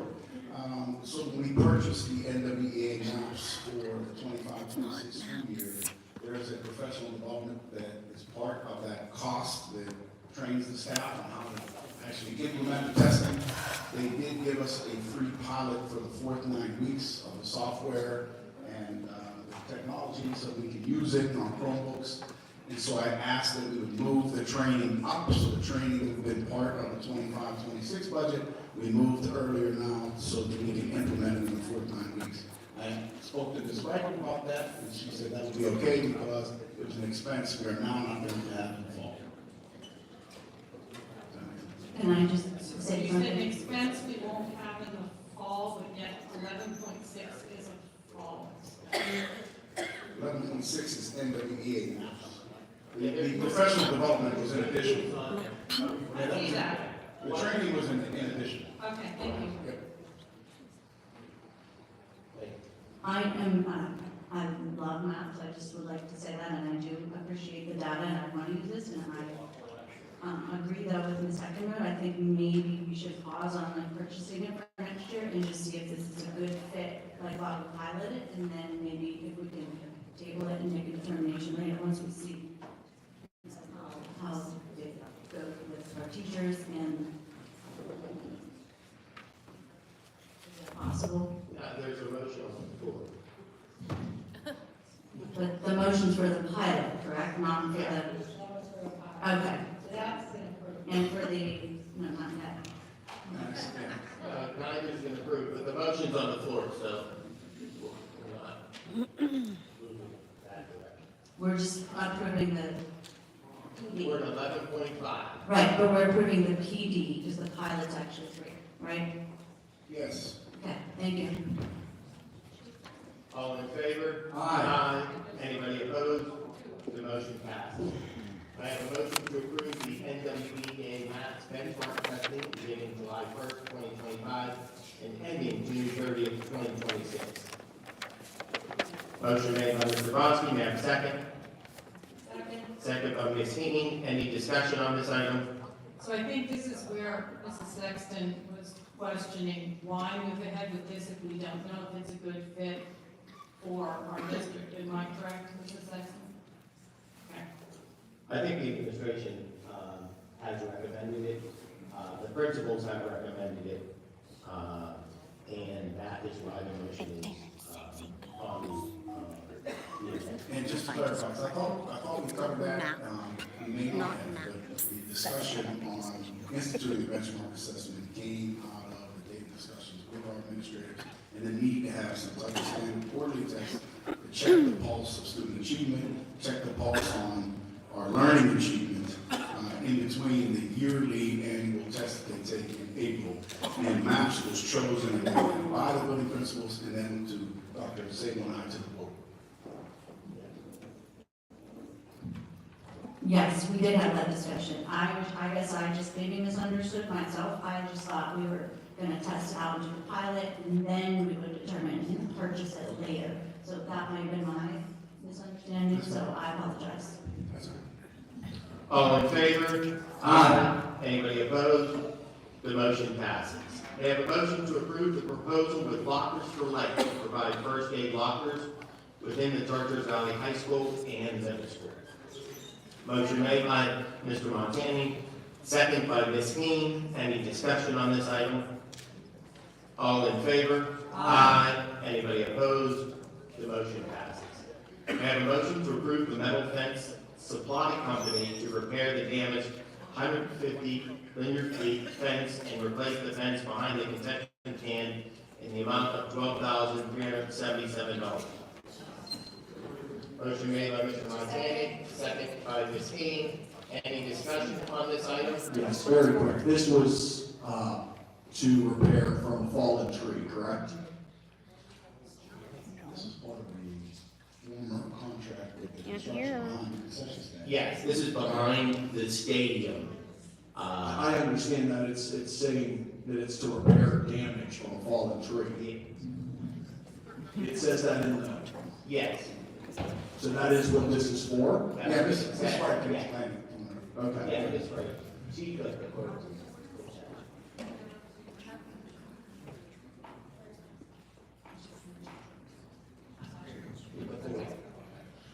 There are 2 items included on the quote. One is to repair damage from a tree fall of $1,835 included in the quote, and the rest is for the concession stand. That portion is $10,542. We don't need that. Total quote of We don't need that. $12,177. Perfect. Yeah. Thank you. Thank you. All in favor? Aye. Anybody opposed? The motion passes. Mr. President, just a point of information. Yes. These items that we will be approving on construction, ladies and gentlemen, this money is coming from a bond issue that we have to spend the money out of the bond issue. We cannot spend that money on anything else. Sure. I just wanted to clarify. Thank you. We have a motion to approve the proposal from Hilltop Paving for asphalt repairs at the high school, middle school in the amount of $394,548. At the primary school for $64,980. For transportation for $231,880. And at the intermediate school for $607,030, for a total of $1,298,438. Two other bids were obtained, one from T.A. Robinson for $1,918,495, and another from Smootland Asphalt for $1,615,930. Once again, this is coming out of the bond issue, correct? Yes. Motion made by Ms. Lee, may I have a second? Second by Mr. Brodsky. Any discussion on this item? Only that there were some parents' concerns about the paving at the primary school, specifically to widen the entrance in so there's not a blocking by cars at pickup time. So I wondered if we could table this to examine that possibility, because that does become a safety issue there. If you do recall, a few years ago, the board entertained and entered into an agreement with Mr. Carboni to look at building behind the primary school. I don't know how far that has gotten, but I think that will happen next year. And in that, they will put a light at the high school exit, and they will recreate the driveway that goes from the entrance to the primary school on the left-hand side. It goes up, and there will be a new way to get into the primary school. So that all gets reconstructed. Okay, so why are we spending the money to do it then if it's going to be redone? I believe the primary school portion is to the right of where they're reconstructing. Yes, but why put down brand new asphalt if it's going to be ripped up and redone as you just said? Because that's a pretty long stretch where those cars park. So I don't understand. That's why I'm asking, should we table this to look at that part before we spend money for asphalt, then turn around within a year and rip it up and put it someplace else? Right, why pay for it and then remove it? Let me see.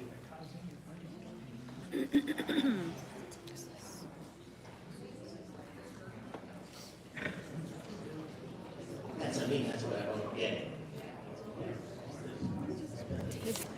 Only 65 grand. Only.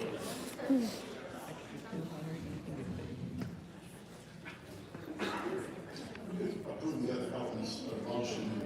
I just have two things.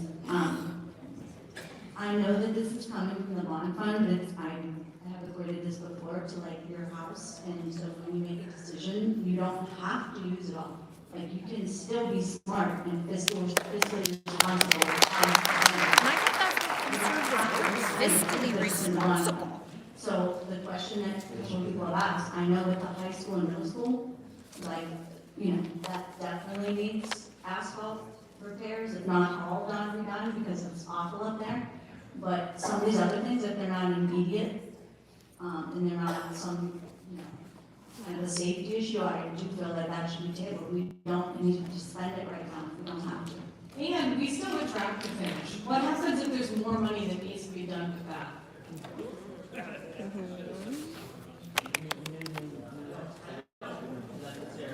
See what's getting done, and if we're 65,000, there's no way all this How are they voting on it if they don't know what they're voting on? I think what we can do is stipulate that nothing on the left of the primary school gets touched.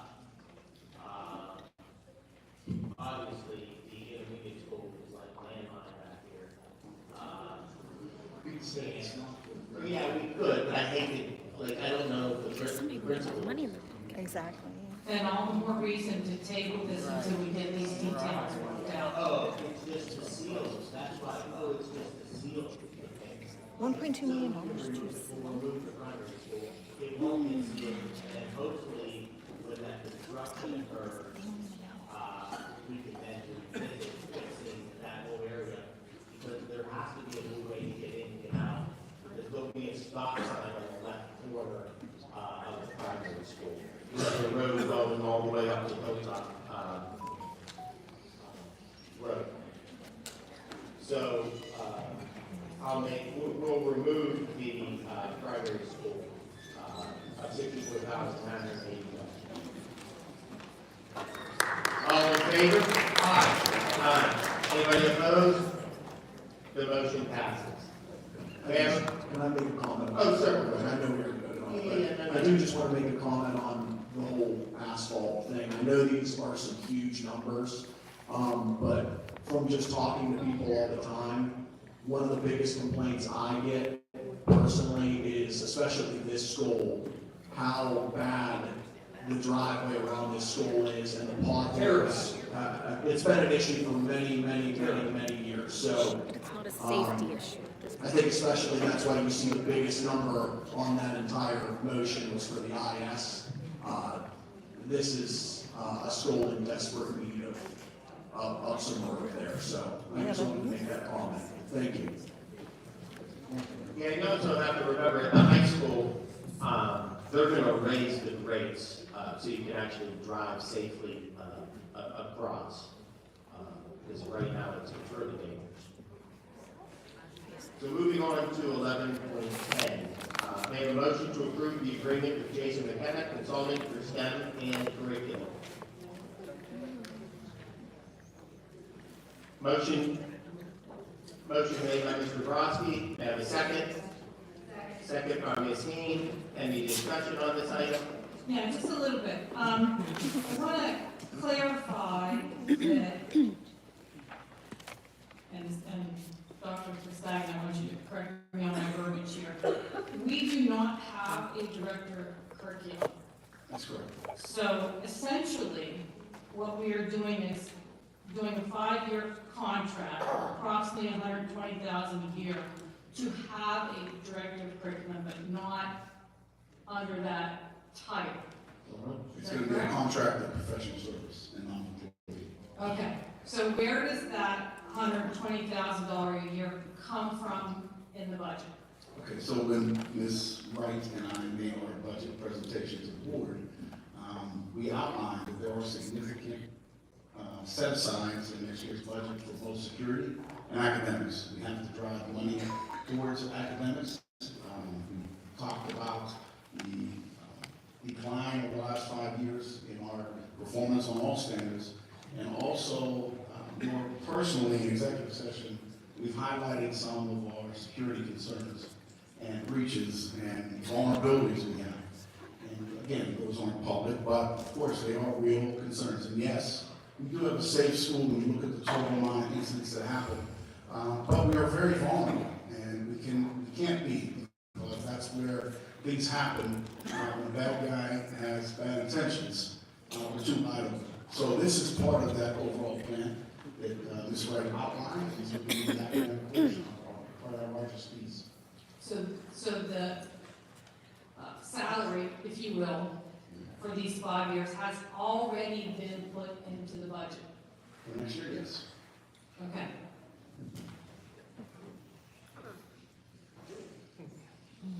All in favor? Aye. Anybody opposed? The motion passes. I have a motion to approve the stadium sound speaker quote from Verizon Information Services in the amount of $23,059. A second quote was received for $28,485. Motion made by Ms. Heen. May I have a second? Second by Ms. Drury. Any discussion on this item? Is this also coming out of the bond fund? Yes. Yes, Just to let everybody know. Yes. We We've got many complaints from all of the residents across the hill from the stadium that the speakers that are there now face that hill. Why don't we just turn And them? they get blasted. So we have to equalize the sound so that it stays within the stadium, and that's what Horizon. I don't know what she's talking about. I think she's talking out of her ass. Why can't you just turn the speakers that are there already? All in favor? Aye. Anybody opposed? The motion passes. I have a motion to approve the second reading of the update to policy 810, transportation, to conform with state requirements. Second. Motion by Ms. King, second by Mr. Turk. Any discussion on this item? All in favor? Aye. Anybody opposed? The motion passes. I have a motion to approve the first read of policy 236.1, threat assessments as presented by the safety and security coordinator. Motion made by Ms. King, may I have a second? Second by Mr. Brodsky. Any discussion on this item? Yeah, in the second paragraph, can we clarify the wording change? Removing the team in place of.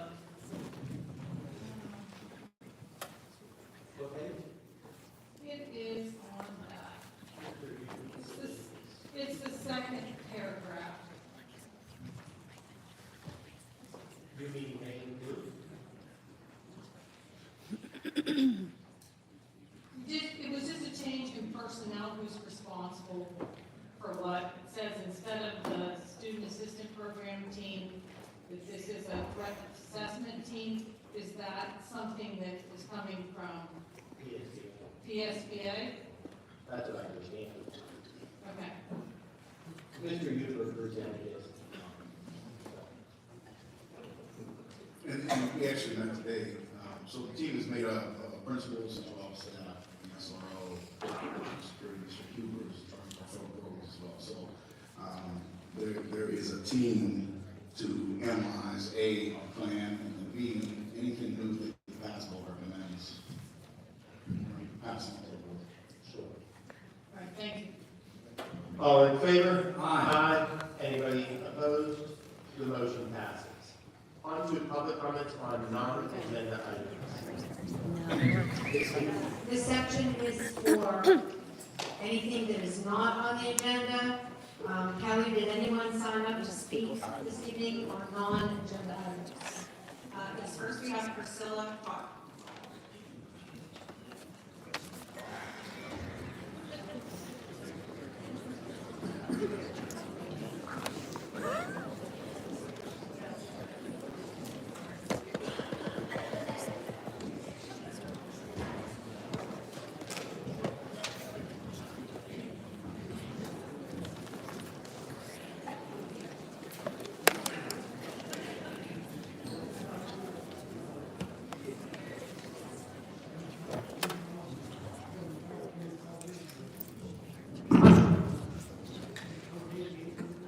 Yes, can you hear me?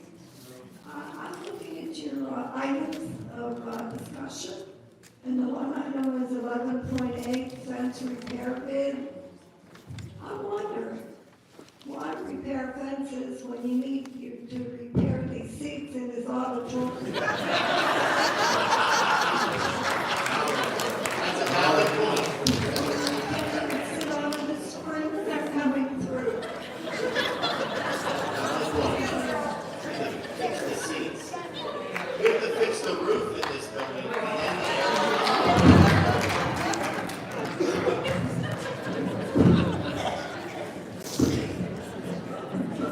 Next is Tracy.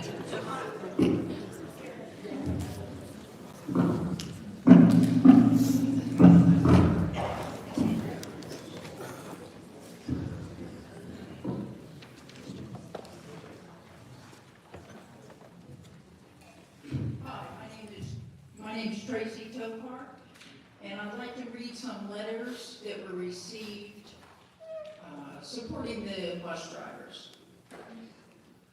supporting the bus drivers. The first one is, Dear CV School Board, my daughter has been riding with Miss Kathy for 2 years and she is in special education. If it wasn't for Miss Kathy and Mr. Herman, my daughter would not be at school. She had school refusal after school refusal prior to this, but because of Miss Kathy and Mr. Herman, she feels comfortable riding to school. These bus drivers are family. I'm sorry, I was waiting for everyone's attention. And you will be taking away our kids' security, signed a concerned parent. Dear beloved 106 bus driver, happy Valentine's Day. I wanted to take a moment to express my heartfelt gratitude for all of your kindness, care, and dedication in safely transporting our daughter to and from school every day. On this day of love and appreciation, we want you to know that your efforts are valued. Your warm smile is priceless and cherished. You are making a positive impact on the lives of our children every day.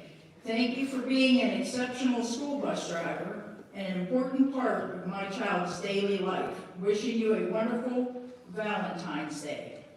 P.S. Our daughter says the ride to school is way cooler because we have an awesome bus driver like you.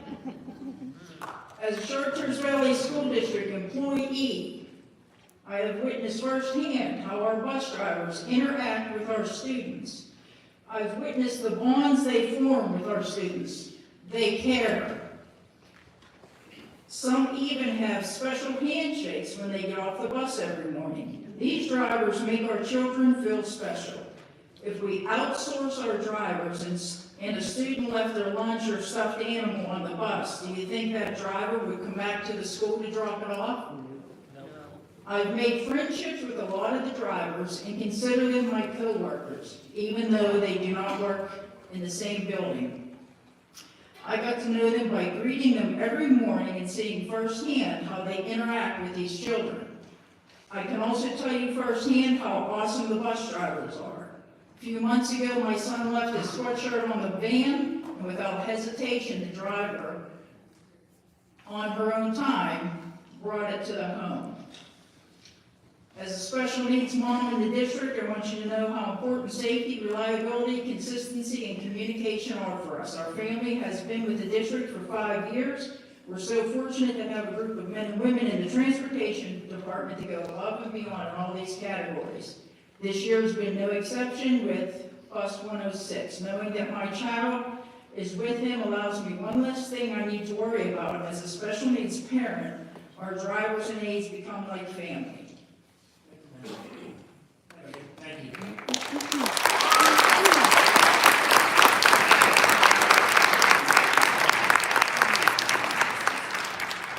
Next is Lauren Hartz. Oh, she had to leave. Oh. All right, next is Matt Dwyer.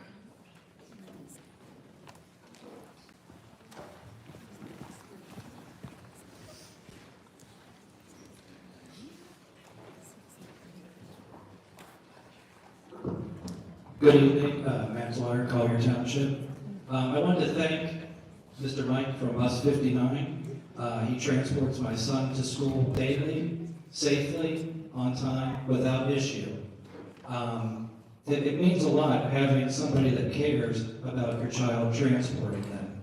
It's a shame that we're in this position where you're choosing to do this and take this route. I can't imagine the price you put on your own child, let alone somebody else's, just because you agreed in some political statement not to raise taxes, regardless of what it means.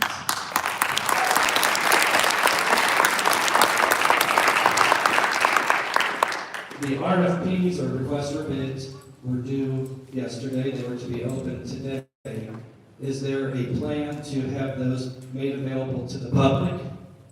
And then contained in the bids, if you look at how they were to be filled out, there were multiple options for the companies, whether to purchase the school's assets or to lease them.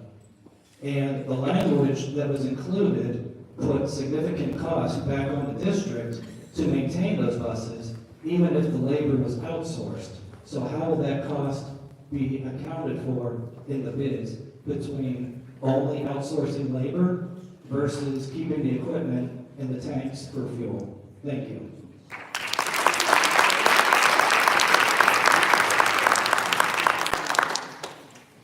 Next is Pamela Ludwig.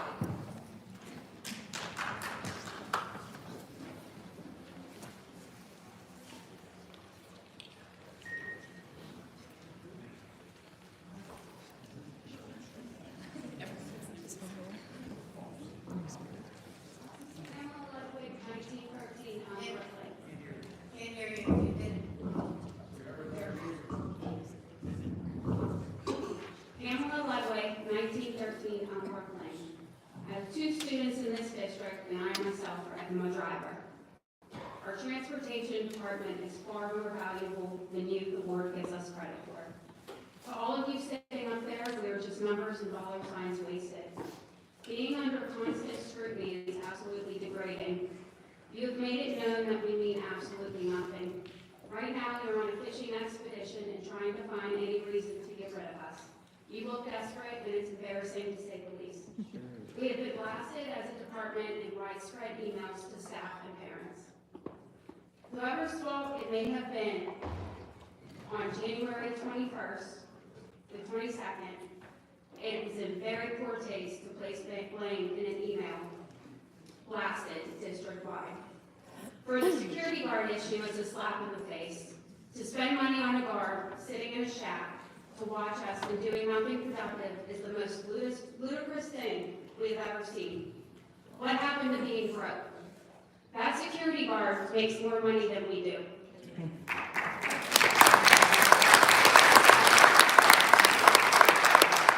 After the second day on the job, he was already caught sleeping. The only thing they have access to when we leave at the end of the day is the women's restrooms, and they use them. It seems like you seem to be surprised that we are standing up and fighting for our jobs. And just to be crystal clear, we are fighting with no violence, no vandalism, with no threat. We want these students to be safe, something which you seem to have forgotten about. We haven't forgotten about the students. That's why we're fighting as hard as we can. You're so quick to get rid of 65 people. I challenge you to look each and every single one of us in the eye and tell us we're fired, to figure something else, how to put dinner on the table. I guess nothing I've said tonight has mattered because it's not going to, because you just don't care. I would like to ask every driver and mechanic here to stand up.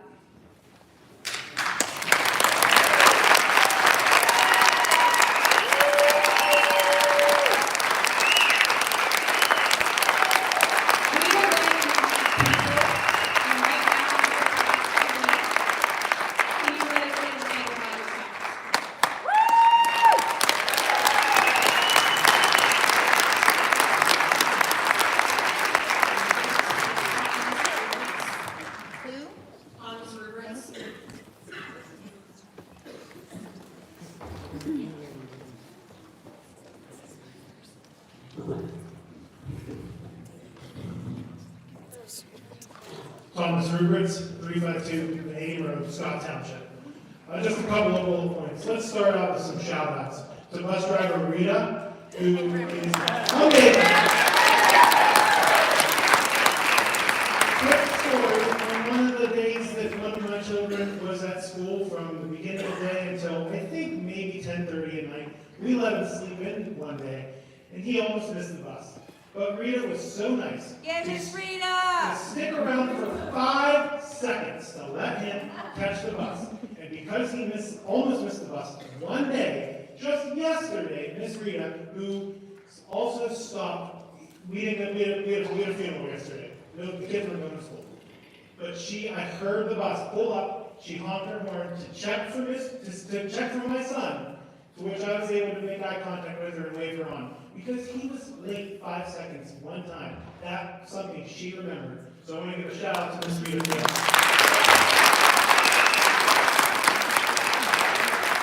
Second, I want to give a shout out to the new high school principal, Dr. McDonough. I have personally seen her and I've heard from students, that she is making an effort to connect with the students by being in the classroom with them when it's appropriate, but also at after-school events, even on Saturday mornings. And so I do really appreciate her doing that. To Mr. McKenna, I just want to talk about the basis of the STEM and people going and the kids being ready. I challenge you to find any preschool teachers that would say a majority of those kids know their sight words, letters, and numbers, and some of them don't even know their names. So we need to start a little bit further back than with what you're proposing. Final, a couple more. Just want to check on the status of installing the track as soon as possible so that the track team can get a proper season. I do appreciate that as part of the construction that we're looking like it's going to finally get the repaving done, which is great. On the note of the parking lot for the high school, especially for the high school, middle school campus, I would really, once everything is settled and done, to look at the wrong way drivers and the speeding of drivers through the high school, middle school campus. Going to be a major problem someday. There's going to be a big accident. And then finally, I want to talk about taxes real quick. There's a certain individual that a lot of people do like, that I believe it's stated that he drinks 12 cans of Diet Coke a day. Diet Coke 24-pack at Walmart right now is $13.68.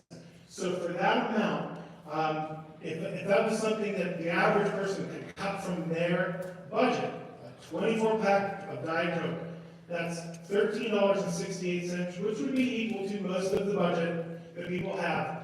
I'm asking you, raise my taxes so that we can fix this financial problem.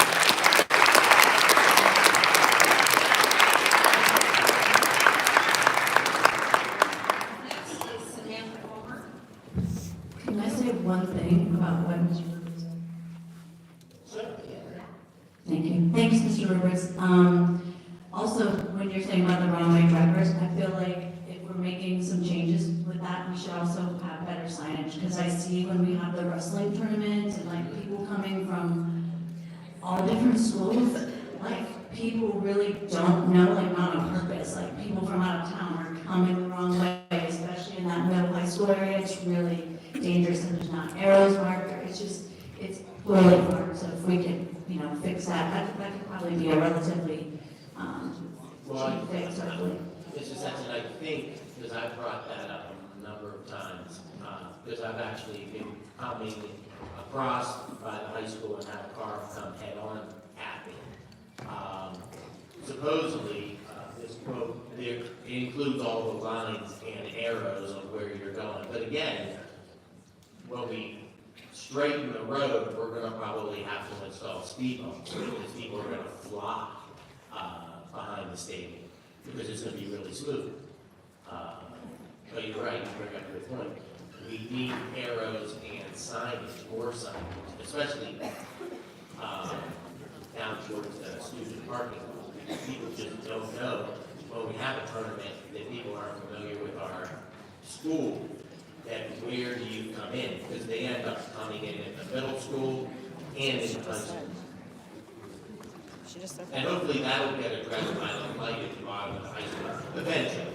Yeah, that would be great, thank you, because I see people come up at high school, the bottom where the kids come out, they come up that way. And just because they don't know, they're not familiar with the school, so, great, thank you. Good evening again. Samantha Fulmer, 1452 Green Tree Road, Scott Township.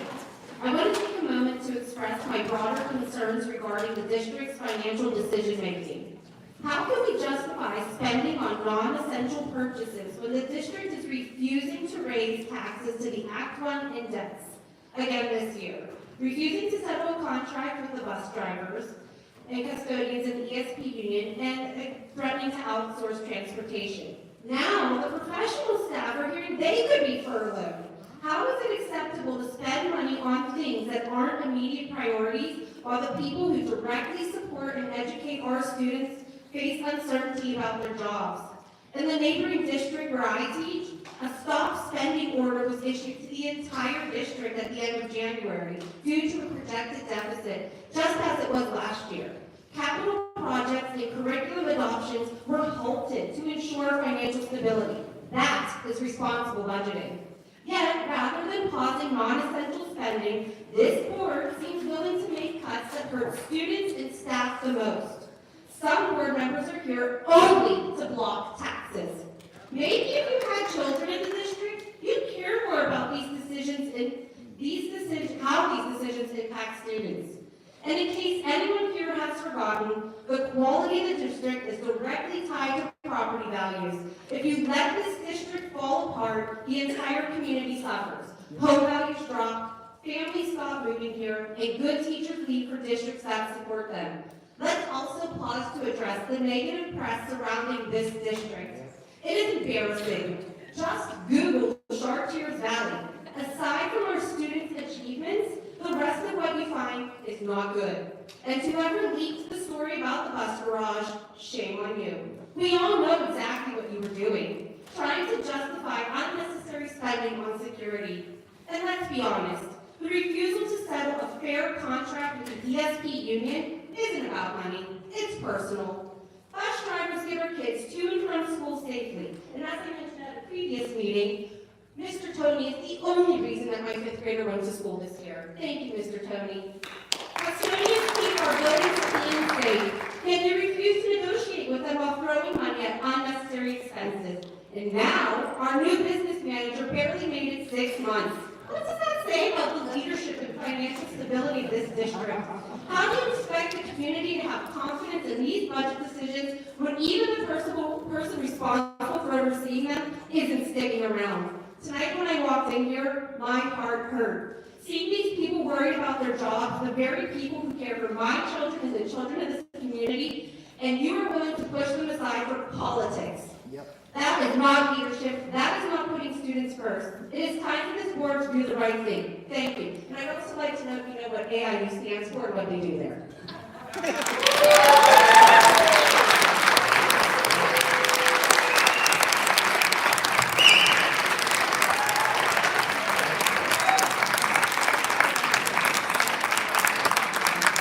I would just like to personally just address me leaving. I have an opportunity that has come out of unforeseen circumstances for me and my family, and that is the reason for me leaving. I need to thank the board and Dr. Castagna for being nothing but supportive and congratulatory of this opportunity for me. And so that is the reason for me leaving the district. Congratulations. Don't go into it. Don't go into it. That's Yep, thank you. Congratulations.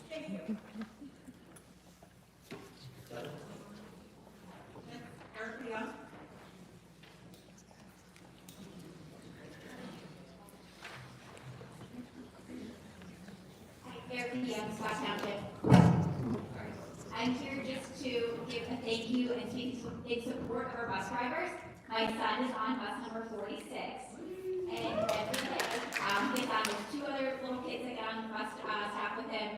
He's so excited to get on the bus. I know our driver is making sure that he gets there safely.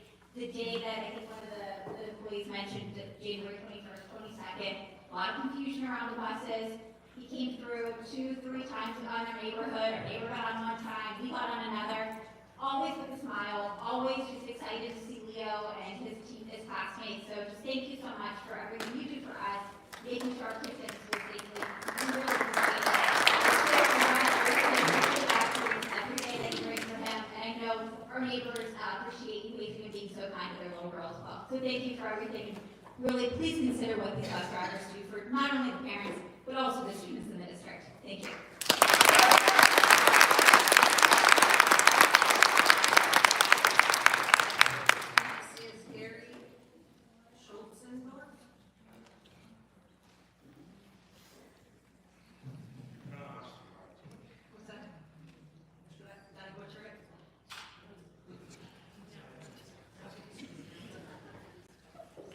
I worked 36 years for the construction system.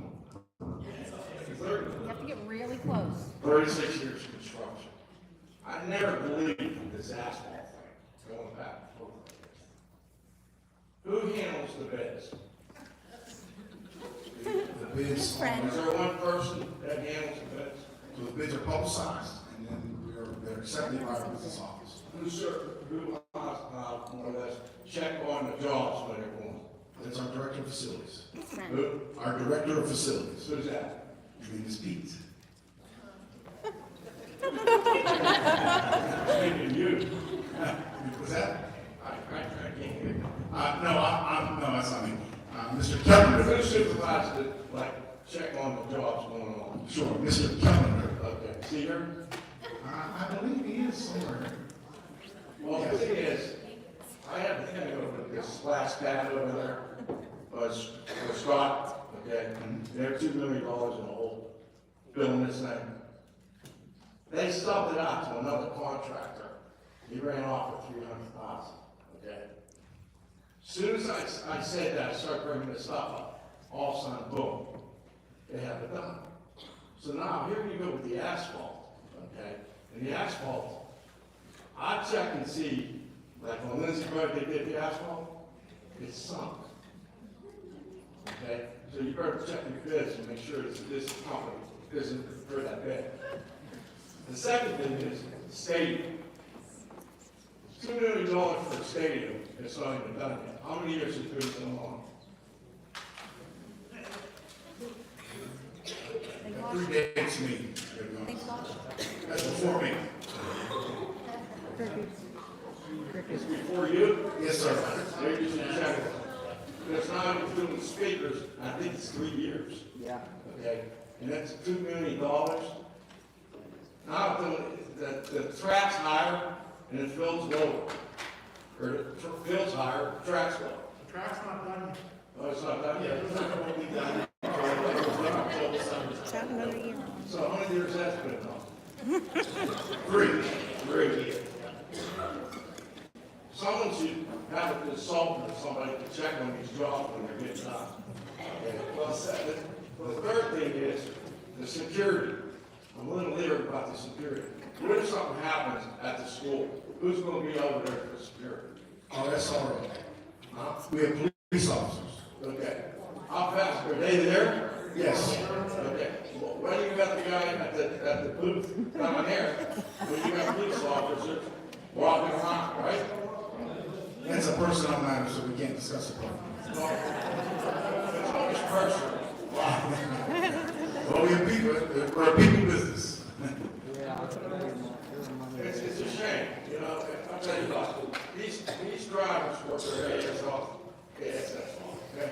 The thing that disgusts me about it all is, here you are, doing these, like, the asphalt and all this garbage, okay? On my time, hot time. Keep going. He likes you. How much time I have left? Just finish your statement. I'm gonna tell you something. The football field, the track, the bleachers and everything, I can't believe that cost $3 million almost, right? But this is before your time. I think you better start checking on different things. And I'd love to see the printout on the sheets, okay? Because I worked 36 years in construction, heavy highway. I never seen nothing like this in my life, these projects. And the thing is, these drivers work their asses off. All you see it up.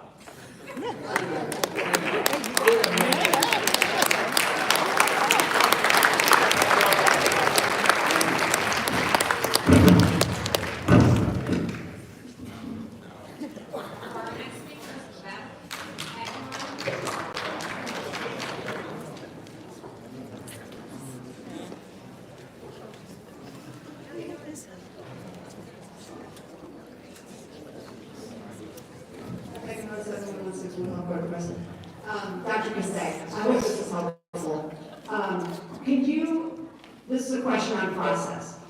So when you come up with a threat, like the threat you came up with in the bus garage area, what is your process? It was not a threat against students, so obviously that would be a different process. So my process is to immediately assess the threat and then make a recommendation to our board of directors. So was the SRO involved in your threat assessments? I mean, the SRO is always involved, yes. And then was 911 called at any time? No, So you were comfortable with the response of anybody you needed, and the SRO gave you all the support you needed at that time to deal with the threat? to deal with the immediate threat, yes. The long-term sustainability, no. What does that mean? It's hard without going into detail, but. I'm sorry, I couldn't. Yeah, it's hard to go into detail because it's a personal matter. So you have a short-term issue and you have a long-term issue? Correct. And the long-term issue is resolved with Covington? For the time being, yes. That's not a permanent solution. It's just for right now. Okay. Thank you.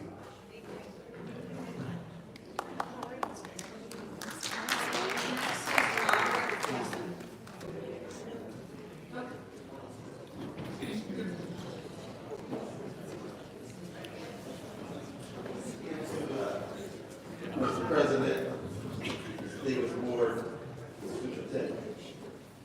As I stated before, we're one of the greatest school districts in America. Now, we have educated a rear admiral, we've educated professional athletes, basketball and football. We've educated persons who played for the Pittsburgh Symphony Works School.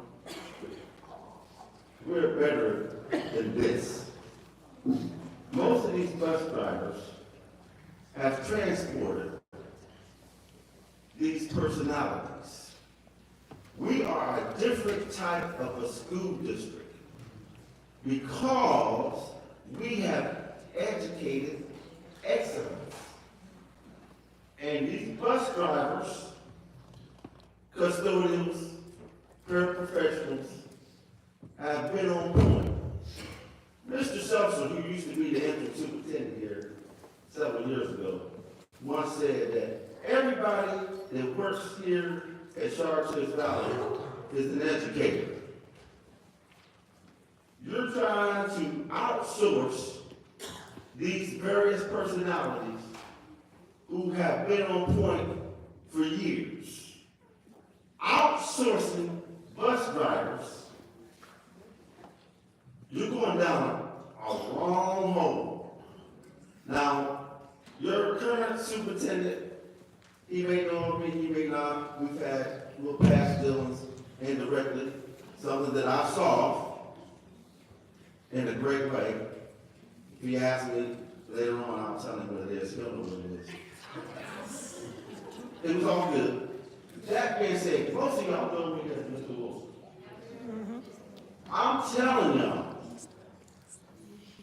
most of these, if not all of these, outsourced bus companies are no good. They can't find bus drivers. Most of them, Mr. President and the distinguished board, they are not even qualified to really be a driver. Your home rule must stay in place. Else you're going to wish that you had not made that type of bad decision. We're better than this. I'll leave you with this. The great Dr. Martin Luther King said, the time is always right to do right. Don't let these drivers and our in-house personalities, paraprofessionals, etc., our teachers are bringing it every day. But I'll close with this. Don't let these personalities, this distinguished board, Mr. President, go too much longer without knowing that they don't have a job. I want you to assure them this week. Y'all know Mr. Wilson. Most of y'all kids know. Have another executive session and tell these wonderful people that they're coming back in 2025, 2026.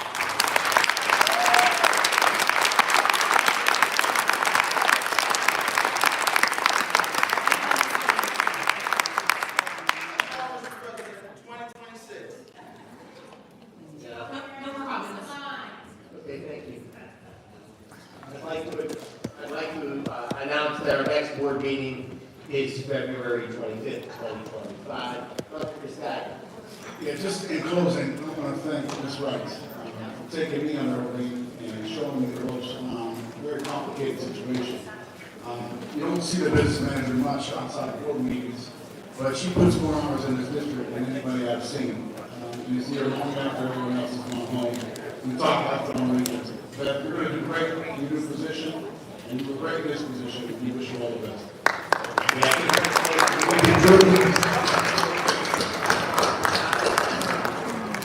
We have a motion to adjourn. So moved.